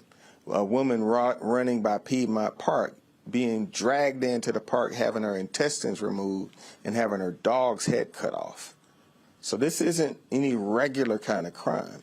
And as a result, Atlanta's leadership position in the United States as a unique city in America, really the cradle of black leadership uninterrupted for 50 years, is being put at risk. Atlanta used to be the place where everybody came and everybody felt terrific about. Often called the Black Mecca. Yes. But now when you say I'm going to Atlanta, folks, check on your safety. Bring up issues related to crime and violence. That's only happened in the last 20 months. So how do you also balance the view of folks, the need for police reform? You have police departments that you have police unions that feel as if don't criticize us, don't hold us accountable. How dare you check us? You had the situation where the officers who snatched the 2 students out of the car when they moved on and fired them, folks were like, oh, that was too severe. But then there were others who would say, no, what they did was wrong. So how do you also, if you are reelected, how do you balance that where the public says cops have to be held accountable for their actions, but then you still have the issue of community safety? That's a fair question. I think you do your job. We disbanded Red Dog, which was a very aggressive policing unit. We decriminalized marijuana. We demanded body cams. We insisted if a police officer was involved in the shooting that a third party investigate it. We did all of that before George Floyd was murdered. So the way that you do it is to do it. Your relationship should be with your police chief. And Roland, all people are really asking for, at least in Atlanta, I won't speak to other cities, they want due process. All of us know that if something happens to us in terms of our livelihood, we want to be assured that there'll be a process, even if that process ends with you having to exit. But it shouldn't be instant. And so what police officers, at least the ones that I've encountered, they understand that we need de-escalation training. They understand that they need sensitivity training. They understand that they need to be more aware of mental health issues. And what they want to be is they want to be trained, and trained again. And I think we do our job. But I tell you what, a 62% increase in crime is causing 30% of the gross revenue of the city to want to leave. You're a successful businessman. If anything impacted your business 30% of the gross, it would be a top priority to deal with. That's where we are right now. Violence is so bad in our city, and it's not just in Buckhead. It's everywhere. And when I was mayor, we made the city the safest that it had been in 40 years. And we did it in a way that was not inconsistent with our values. And that's why I'm running. You, the head of the Atlanta NAACP, recently launched a letter excoriating you, blasting you for your leadership. Yes. And that's actually very uncommon for the NAACP to do that. First of all, have you communicated with local, with state, with national, your thoughts on this attack on you and your previous 8 years as mayor? My thoughts are that it comes with the territory when you're 14 days out from the election, and that gentleman is a campaign contributor to one of my opponents. And I think that he should have shared that when he made the letter. But really, the substance of the letter is just easily demonstrably false with Google. I mean, on one hand, he says, I didn't build any affordable housing in 8 years. Give me a break. We increased the amount of people who had access to affordable housing by 25%. But I took over in the midst of the Great Recession during the mortgage foreclosure crisis when thousands of homes were being foreclosed on. So that's just patently false. He said that I didn't support Morris Brown. My administration saved Morris Brown. We were the ones that, when Morris Brown was in bankruptcy, purchased the assets for $10.1 million so that Morris Brown would have cash to gain their accreditation back and to continue to operate. And so on issue after issue in the letter, they're just flat out falsehoods, which is what I find most unfortunate. What we are doing is we had a very good conversation at 7 a.m. this morning with the national leadership of the NAACP, and I think that they're going to respond in a pretty decisive manner, because the issues that they raised are just patently false and inconsistent with my record. And so this will happen. I don't think it overcomes people like Ambassador Young, who is a civil rights icon in America, or Maynard Jackson III supporting me, or Bernice King supporting me, or the Atlanta Police Union, or the firefighters, or the workers after me in City Hall. I mean, the number of folks who've endorsed my candidacy are overwhelming. And so I think that this just comes with the last 14 days of a tough campaign. But I do appreciate the opportunity to sit with you and address it forthrightly, because it's just nonsense. Last question. Crime is one issue. Yes. Economic development is another issue. But what do you say to the people, and I've heard this for years when I come here, sure, that middle class, upper class black folks have benefited, others have not. How do you speak to that group to say, how do we raise, how do we deal with wealth inequality, how do we raise wages, how do we provide a step of the economic ladder for the folks who are not college graduates, the folks who are not, as they claim, the so-called black elite? I think that we grow. You and I have been in the public space since we were very young. When I got elected mayor, I was 40 years old. So really, I was metrics driven. I wanted to reduce unemployment, grow construction, have a big economy, do complex transactions that I thought moved the city forward. But I'm 52 today. And so I view this opportunity far differently. It's going to be much more people-centric, much more human-centric. We're going to deal with crime and violence.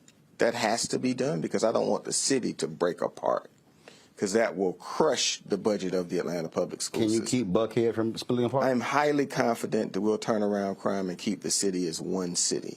So that's my priority. But after that, we're going to focus on young people the way that you all do in Washington, D.C. Every teenager between 13 and 18 years old is going to have a job 6 weeks of summer, making $15 an hour.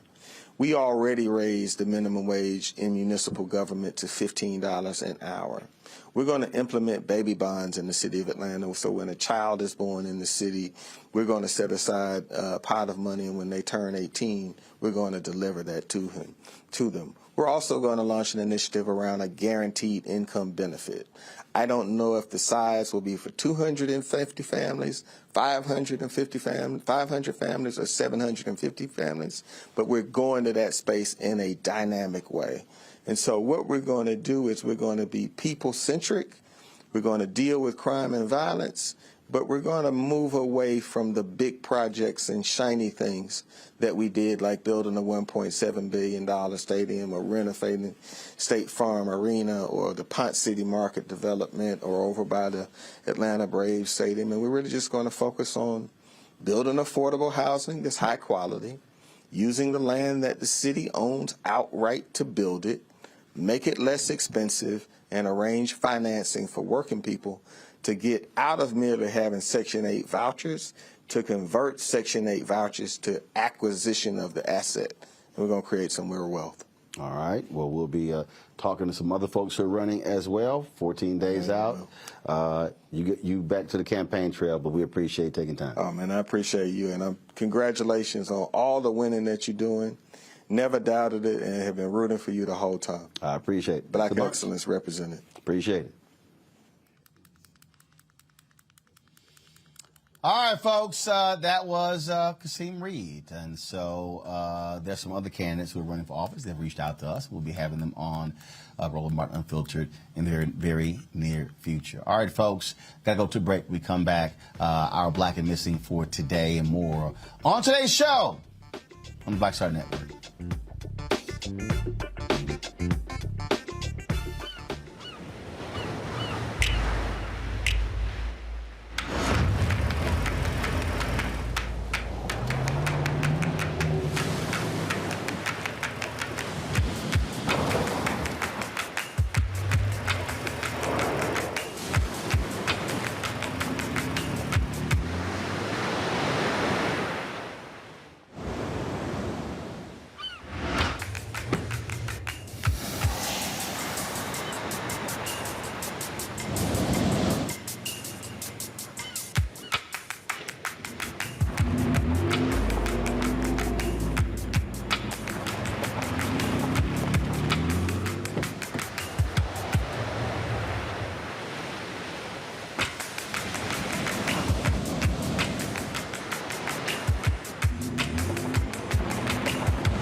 Maureen is saving big holiday shopping at Amazon. So now she's free to become Maureen the Merrier.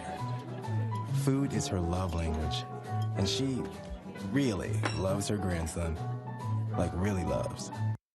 I'm Bill Duke. This is Diala Riddle, and you're watching Roland Martin Unfiltered. Stay woke.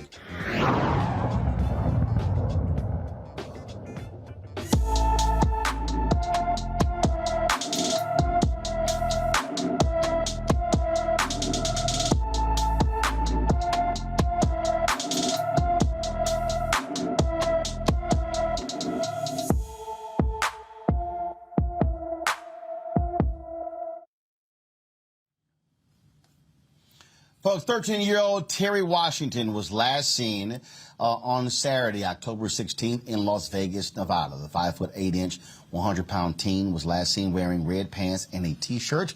Terry has brown eyes and brown braided hair. She has 2 deep dimples and a nose ring. Anyone with information regarding Terry Washington should call the Las Vegas Metropolitan Police Department, 702-828-3111, 702-828-3111. Former Minneapolis police officer Mohammed Noor is being resentenced for the killing of a white woman who called 911. Of course, the Minnesota Supreme Court overturned Noor's third-degree murder conviction of Justine Rustic Damon last month. Noor will now serve 57 months in prison for second-degree manslaughter and could be paroled by the end of this year. He will receive credit for the time he's already served. Folks, an update on the trial of the men accused of killing Ahmaud Arbery here in Georgia. In that it was day 4 of jury selection of those 3 white men accused of killing him. 15 potential jurors are advancing to the larger group of possible jurors who face more pointed questions. Defendants Travis McMichael, Gregory McMichael, and William Bryan Jr. are charged with murder, aggravated assault, false imprisonment, and criminal attempt to commit false imprisonment. The trio chased and killed Arbery on February 23, 2020, while he was jogging in a South Georgia neighborhood. And so we're going to continue to, again, follow these stories. Folks, Atlanta Mayor Keisha Lance Bottoms says a Utah laboratory is going to examine DNA evidence from the Atlanta child murders during the 1970s and the 1980s. Bottoms tweeted city investigators were traveling to Salt Lake City to provide the evidence to a private lab. At least 29 black children and young adults were killed in the city between 1979 and 1981. Wayne Williams has long been considered the main suspect, but he has never been charged with the children's death. Convicted in 1982 for killing 2 adults, William is serving 2 life sentences. This is really a big deal, Reese, because, again, he wasn't convicted for the deaths of those 29 kids. Now, folks here in Atlanta said, well, the killing stopped after he was arrested, but that doesn't mean that he was actually the one behind it. Right. Well, I think it's important that she's, using the technology that we have available to take another look at the evidence. I mean, you guys probably recently heard about the Zodiac killer being discovered. Let's put some of that energy into discovering the people who are behind these murders as well. Their lives mattered. And I mean, there's been a lot of attention to it, but there needs to be attention to it in terms of criminal prosecution and putting the resources behind solving what really happened. Potentially, Mr. Williams will be exonerated and they'll find the real culprit, or he will, in fact, be proven to be the person who's behind it. And then we can get some small measure of justice for the victims' families. Faraji, and that's what the families have long said is we haven't gotten closure because it hasn't been stated that he was indeed the actual one who killed our children. And that's the sad part about this, Brother Roland. The fact is, if there's a great documentary that HBO put out about this whole Atlanta child murders, it's called Missing and Murdered, The Lost Children. They put it out just about 2 years ago about this case. And when you look at the documentary, there are still big questions about whether Wayne Williams not only did it, but did he have the capacity to do it? I mean, 28 children and youth and a couple of adults within that number that has been killed. But they were killed in a part of Atlanta. And this is the kind of crazy part about this whole story. They were killed at a time when Atlanta, the black modern day Atlanta, was thriving, and these murders happened under the jurisdiction, under the administration of the iconic Atlanta Mayor Maynard Jackson. And so, when you look at this documentary and when you start to research this case, you really start to see that this was a major stain, I think, on the legacy of Maynard Jackson and the city officials at that time. When you had all of these black children that were murdered, Wayne Williams, they tried to get him on 2 of the murders, but there were, a number of people that say he didn't do it. He did not do this. And so I think this is a very cautionary tale about, how we can get so caught up in innovation. We can get so caught up in thinking that things are moving forward and progress is being made. But in low-income, poor neighborhoods in a lot of our major cities, things are happening and we just don't know. The other part about this case was that when Maynard Jackson was the mayor, I mean, the police chief at that time was just, because of the pressure coming from Maynard Jackson and many other city officials, the police chief just decided, hey, Wayne Williams looks like the best one in this case. But again, people are saying he didn't do it. He didn't have the capacity to do it. He wasn't smart enough to pull off something of this magnitude. So there are still a lot of questions. I'm glad that Mayor Keisha Bottoms is reopening this case by looking at the DNA. But I would highly suggest that people, especially folks in Atlanta, take a look at this situation, because this could happen in other cities. And if we're not at least open and taking a look at what's going on to poor Black children and low-income communities, we'll lose sight and lose our humanity in the same process. This is a very, very tragic case about the lost and these missing and murdered children. Bottom line here, Greg, is you want to give some closure.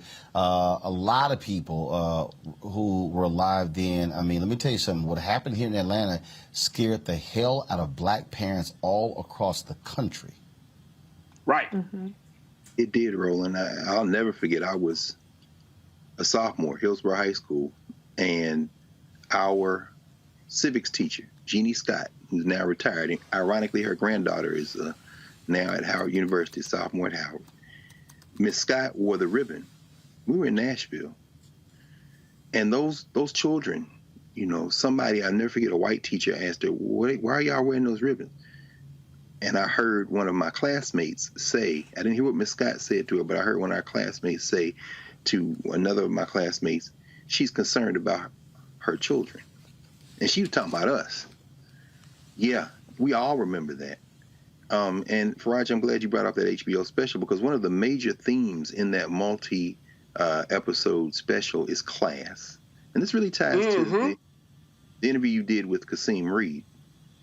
Atlanta was worried about its image because it was attracting the type of capital, the type of attention. Come on, Doc. What it is.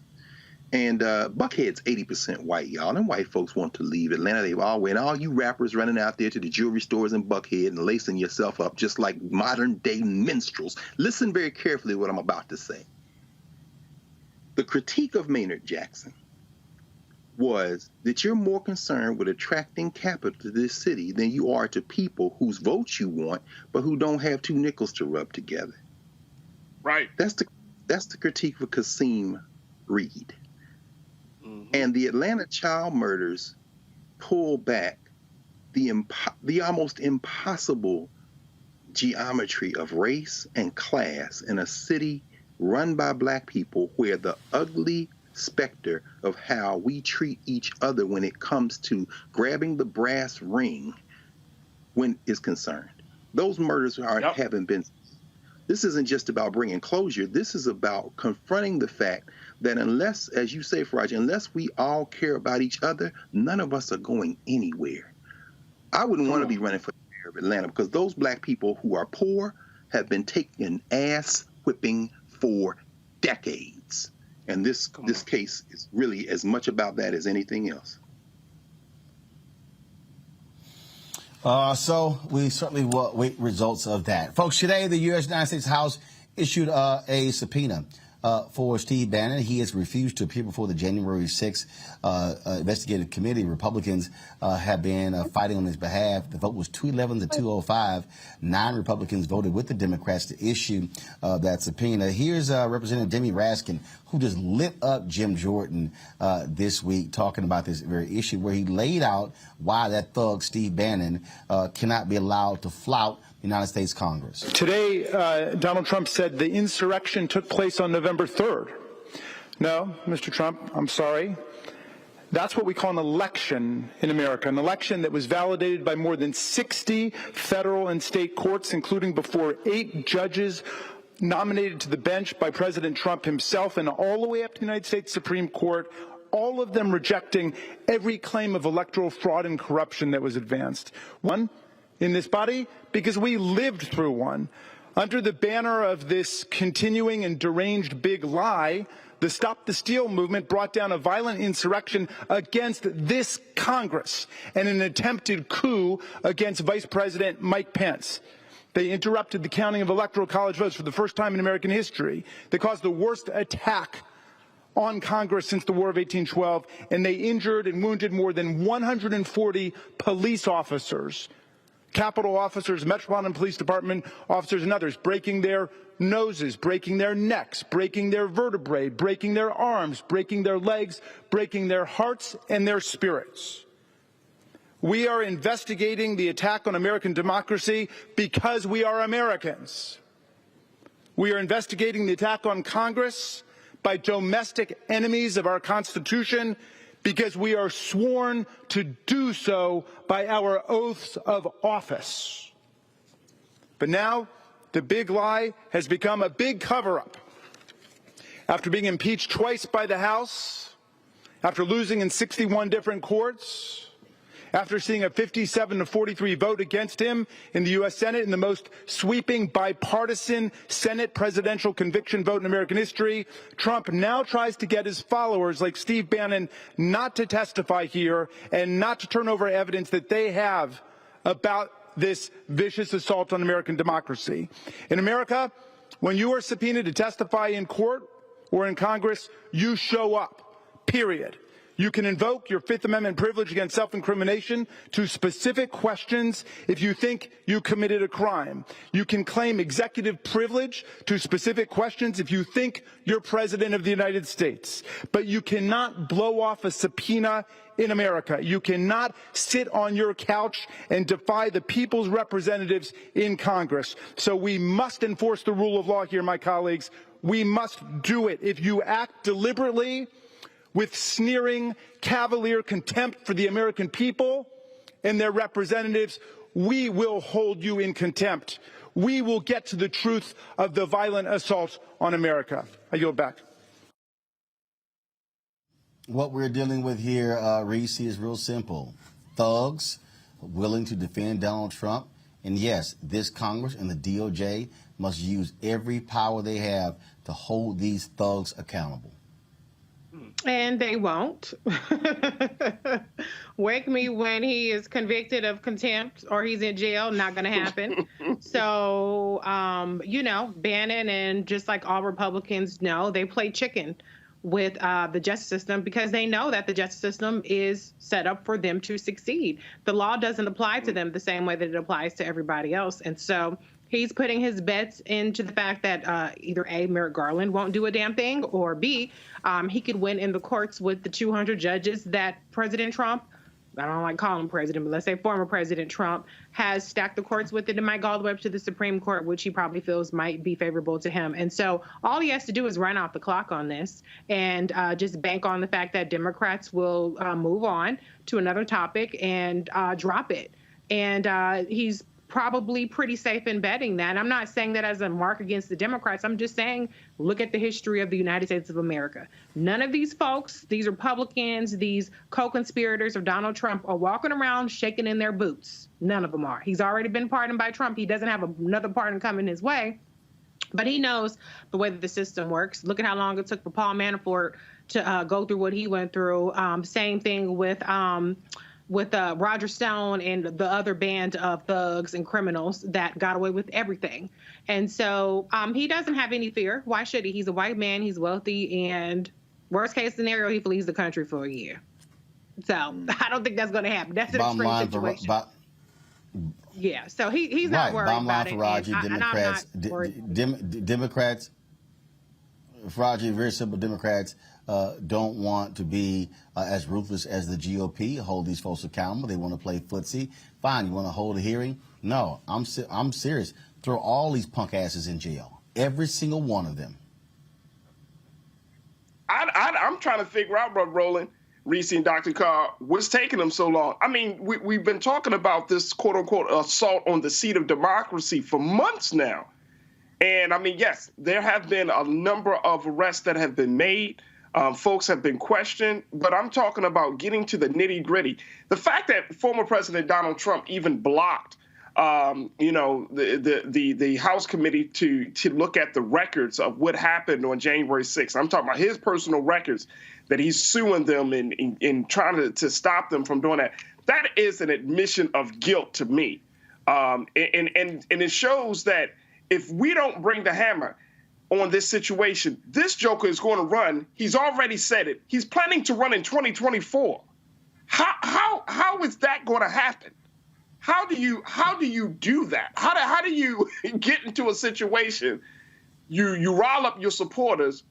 They climb and scale the walls of Congress in the most well-armed place in America, quote unquote, and then you get off all of this stuff. Nobody can hold you down. Nobody can charge you. Nobody can lock you up. And then you run for president again. Like this has got to be an episode from Black Mirror or Twilight Zone. This is just unbelievable. And the more and more that I hear people, the Democrats try to take this moral high ground, I'm telling you, the Democrats are going to lose in 2022, especially in 2024, because that moral high ground is so blind to the fact that these guys are not playing for just positions. They're playing for keeps. And as you always say, Brother Roland, they're playing for power. And that's the end game. That's the end result. At whatever cost that may come, that's all they want to get. They want to get back in power. Greg, what we're looking here is this took place on January 6th. It's October 21. And we're now just issuing a subpoena and holding Steve Bannon in contempt. Really? 10 months? Okay. They don't want to believe it, Roland. They don't want to believe it. I mean, everybody watching this, and you're going to watch it later, there's nobody. Roland been making this point all along. There's nobody in the anywhere who are covering these issues the way that they are being covered. Let's just look at the last 2 hours. You see, there is no such thing as American democracy. I like Jamie Raskin in the sense that, some people might say, well, he's a patriot, he's a true American. No, there's no such thing as a true America. Jamie Raskin is behaving like a human being, a rational human being. Just look at the last 2 hours of this show. You got Cliff Albright on a bicycle running from where John Brown tried to set off a rebellion to D.C. just to try to secure the right not to have a vote snatched away. You got Tiffany Lofton in Oklahoma trying to stop somebody from being executed by a governor and a bunch of white nationalists who are accusing 2 people who voted for him not to be executed of the crime of being Christians. You've got a guy running back again for the mayor of Atlanta who gave away $12 million and more in tax breaks to build a spaceship in the shadow of Atlanta University Center, all in the hopes of keeping white people in the city who got money to keep the city together. And here we have the rule of law. And Reese, you nailed it. The law does not apply. But I would put the period there. Because see, what is on trial right now is not just 2 sets of perspectives on the law. It is the concept of law itself. See, once people understand that there are no rules, as Faraji said, that this is about power, the minute people turn away from the idea of rule of law, this is what's got John Roberts scared shitless. The monster he unleashed in 2010 with Citizens United is now too big for him to contain, and he has watched 3 illegitimate Supreme Court justices appointed and realizes now, did I do that? Yes, it's over. Jamie Raskin is articulating common sense for anybody who would like to live in a society that has rules. But on the other side stand those who say there are no rules and we're going to show you. Now, what they haven't counted on is once you've broken it, in the words of General Powell, you bought it. We on the precipice now, y'all. This is the fall of America. All right, folks, hold tight 1 second. Real quick break. We come back. Crazy as white people. Boy, wait till y'all see this one. My Lord, my Lord, my Lord. Back in a moment.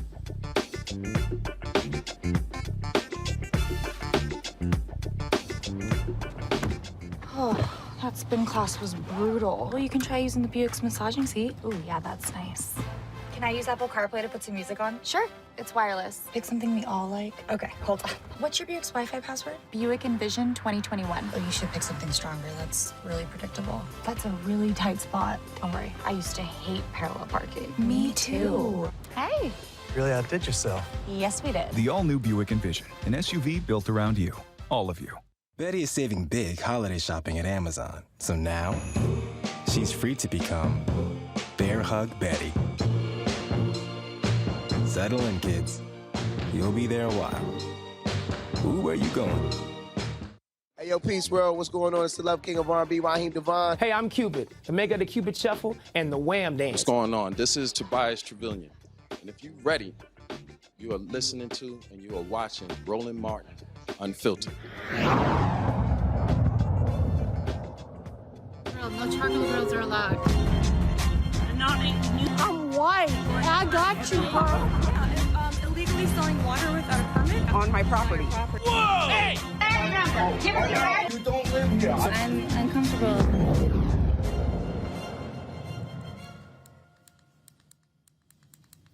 Y'all, it's a little hard for me to explain what you're about to see. This actually took place in a classroom.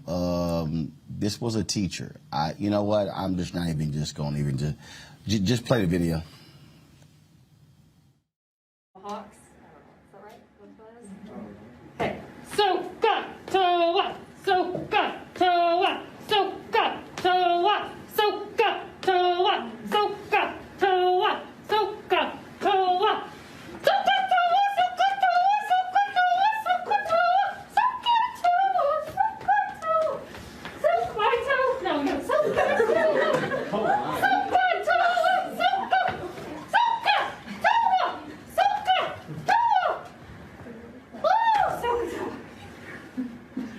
And eventually, I get to go home, and I get all of my feathers.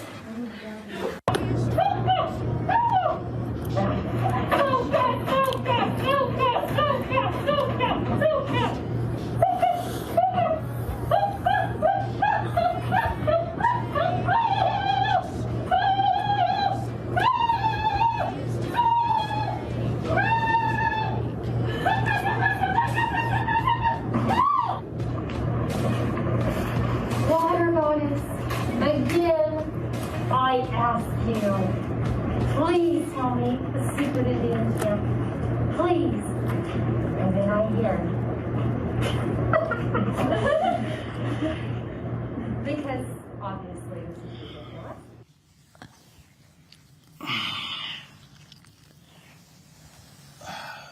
Y'all, this was not a history class. This was a math class in California where she was trying to teach her students a trigonometry formula. Her name is Candace Reed. She's been placed on administrative leave after putting on this display in front of her students for nearly an hour. The Riverside Unified School District released this statement on the incident. A recording of one of our teachers has been widely circulated on social media. These behaviors are completely unacceptable and an offensive depiction of the vast and expansive Native American cultures and practices. Her actions do not represent the values of our district. The teacher has been placed on leave while the district conducts an investigation. The Riverside Unified School District values diversity, equity, and inclusion and does not condone behavior against these values. We are deeply committed to implementing inclusive practices and policies that honor the rich diversity of our district and the greater region. We will be working with our students, families, staff, and community to regain your trust.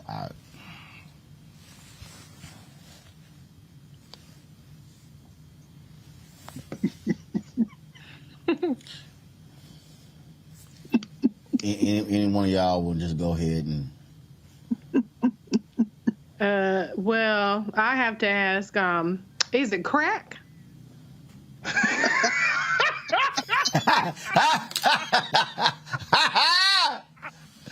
That's the only question I can ask. I can only just ask, is it crack?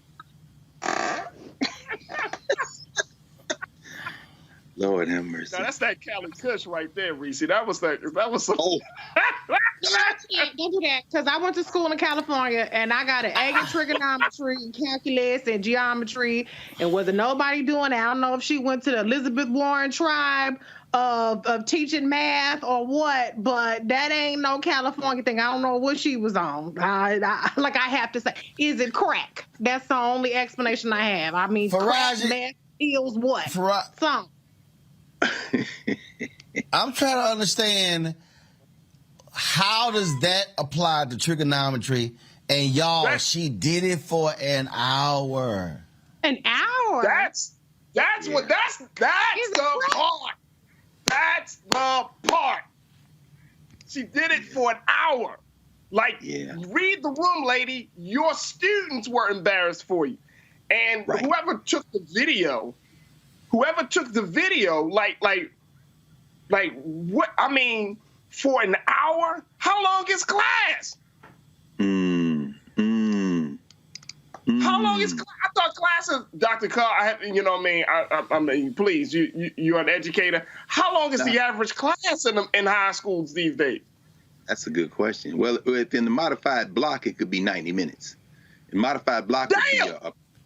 Yeah. That was something they introduced when I worked for the school of Philadelphia. It's around in the late 90s to try to enhance. But it's a math class, right? And that at least from the reports, and you help me because you got an A in trig, Reese. So you probably this whole notion of, is it SOHCAHTOA?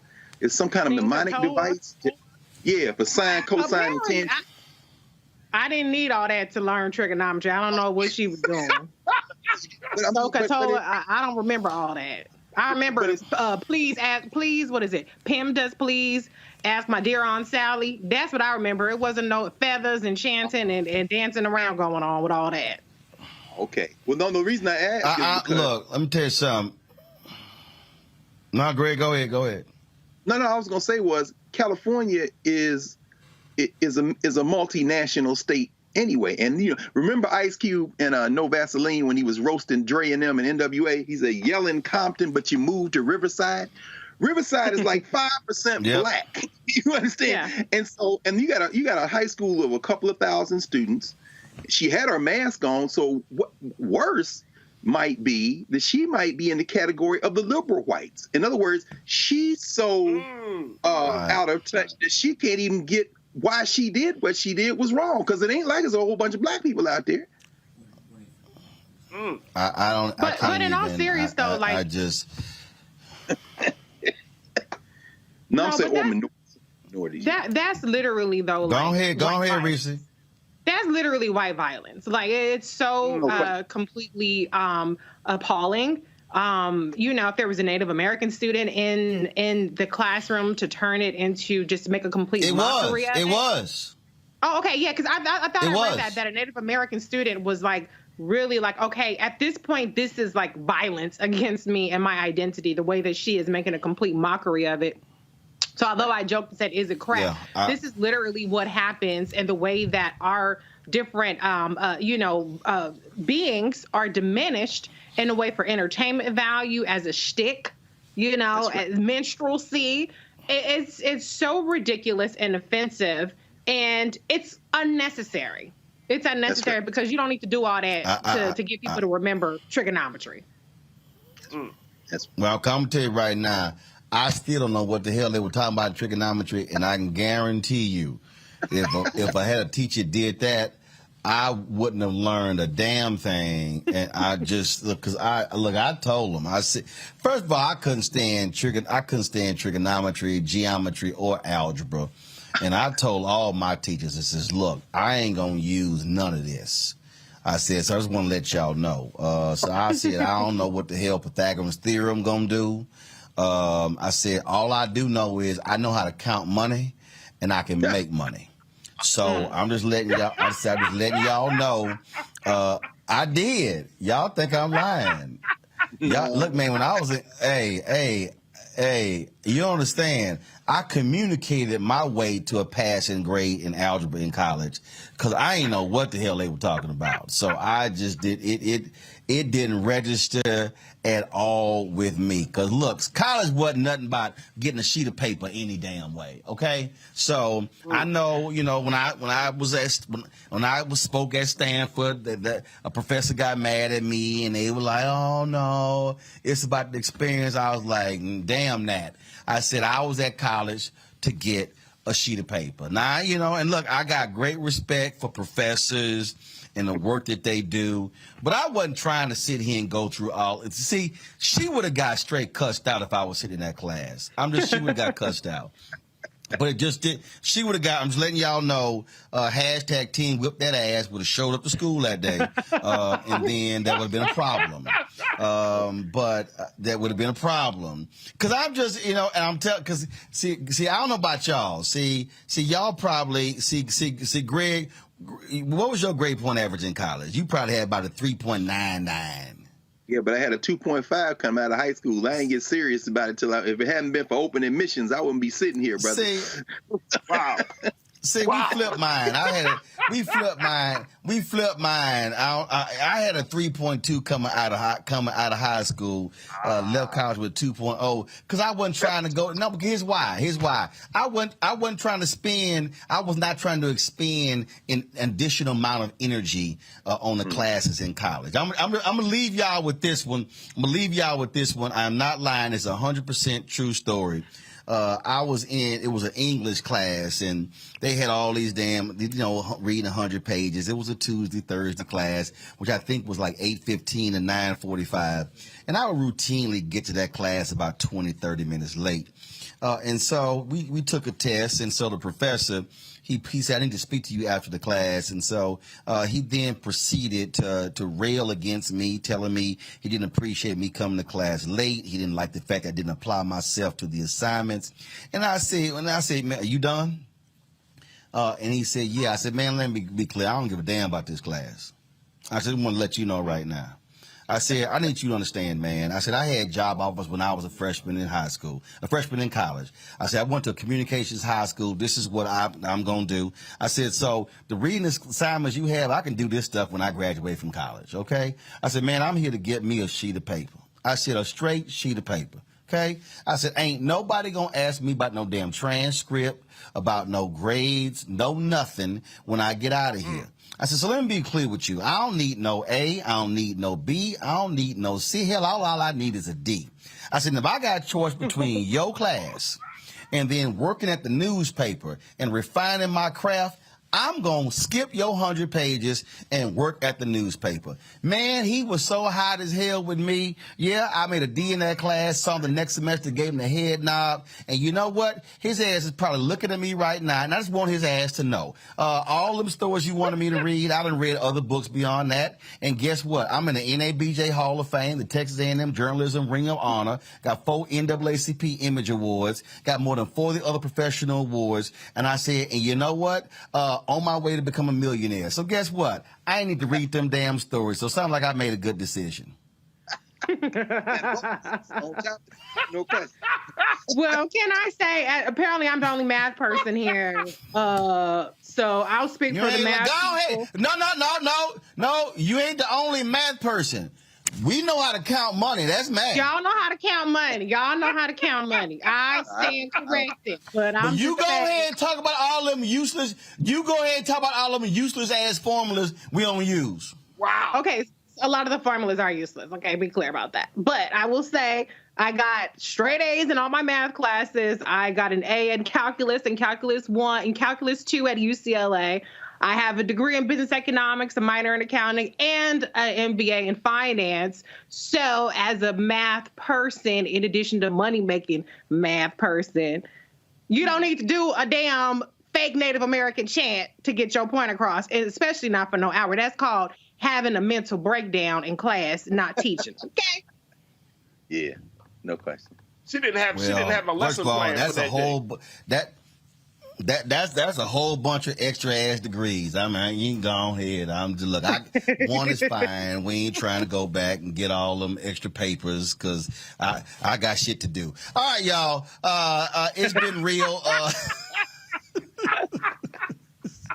My wife, she a professional student. She told me she was going. I said, don't you have like 4 or 5 of them things already? That's just too much extra paperwork. I'm good. I got stuff to do. All right. Greg, Reese, Faraji, I appreciate it. Y'all don't want to miss tomorrow's show. Unbelievable show. You're going to hear from John Hope Bryant, founder of Operation Hope, talking about this week what the Hope, what he wants to achieve with the Hope Global Forum. Also, we're going to hear from Ambassador Andrew Young, y'all. A fantastic interview. He is 89 years young. He is feisty as ever. He used the N-word a few times in our interview. You know, I almost said, Doc, I don't allow that, but he is Andrew Young. But y'all got to hear what he had to say. He also, I asked him about Kevin Powell, what about Alfred Brothers, Greg, who did an interview where he felt that Colin Powell was not in touch with the black community. Andrew Young answered with a 2-word answer. So y'all do not want to miss that. Also, the sister, who is the city treasurer of Chicago, I talked to her about the power that she is using to make sure these private equity folks are hiring black folks and they're spending money with black firms. Y'all don't want to miss that conversation. Plus, the founder of The Gathering Spot talks about what they've done here in Atlanta, D.C., how they're going to be expanding all across the country. You'll also see the panel that I did here at Global Hope Forum talking about the C-suite executive and the new CEO of Edelman as a sister. She had a very candid conversation with John Hope Bryant. I was supposed to do the interview with her. I was late on the interview. John took over it. But y'all don't want to miss all of that. Plus, the interview that I did 10 years ago with Colin Powell on TV One. You don't want to miss that as well. So, folks, it's going to be a fantastic show tomorrow. I hope you enjoy it. And Greg talked about what you saw here. And I need everybody who's watching me to understand, all of y'all who are on YouTube right now, on the Black Star Network, what you saw on today's show is why we created this. Ain't nobody else in black-owned media, and I dare say mainstream, doing what we're doing, what you saw today. You had Cliff Albright on that bike, Tiffany Lofton in the back of that Uber talking about Oklahoma. You had Lewis and Lacey talking about the race norming lawsuit. You had Scott Bolden talking about Marilyn Mosby. You had Kasim Reed as well. Folk, this is why we have created this platform, to give you the kind of content that you care about that nobody else is going to cover. There's a story that came out today in Ad Age that said black people are cutting linear television and they're watching more streaming, and that's because they want black relevant content. That's what we're giving you. And I cannot wait. I have what we are working on right now, the shows that we're working on.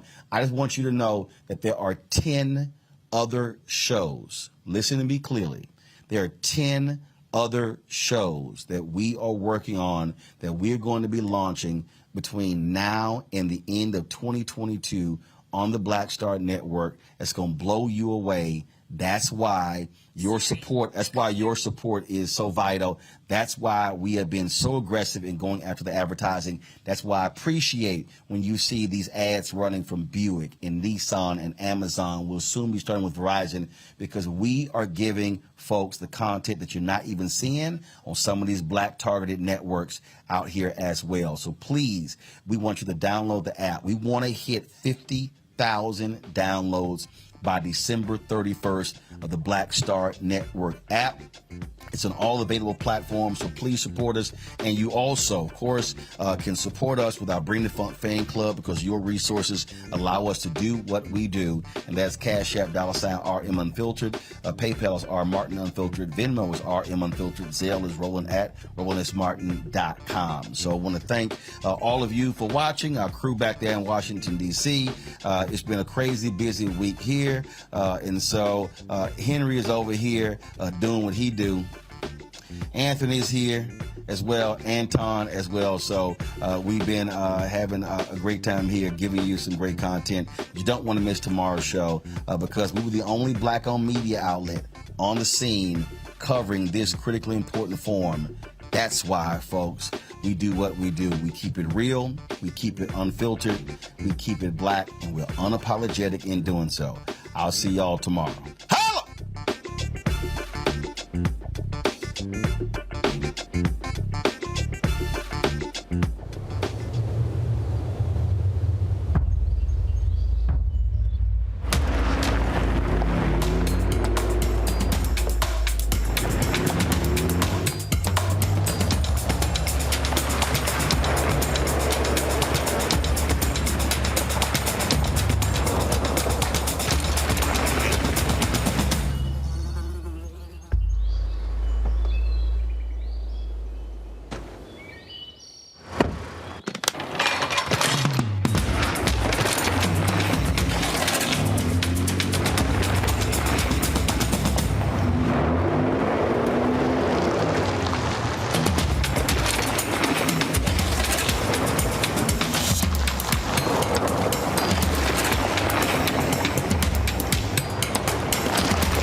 to be smart.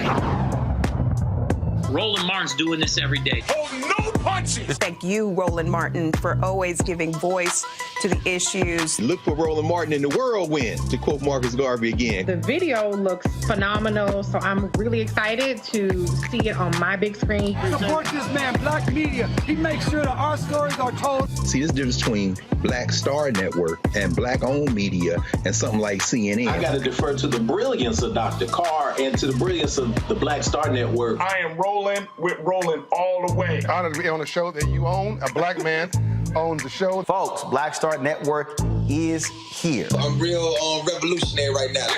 Roland was amazing on there. Stay black. I love y'all. I can't commend you enough about this platform that you've created for us to be able to share who we are, what we're doing in the world, and the impact that we're having. Let's be smart. Bring your eyeballs home. You can't be Black-owned media and be scared. You dig?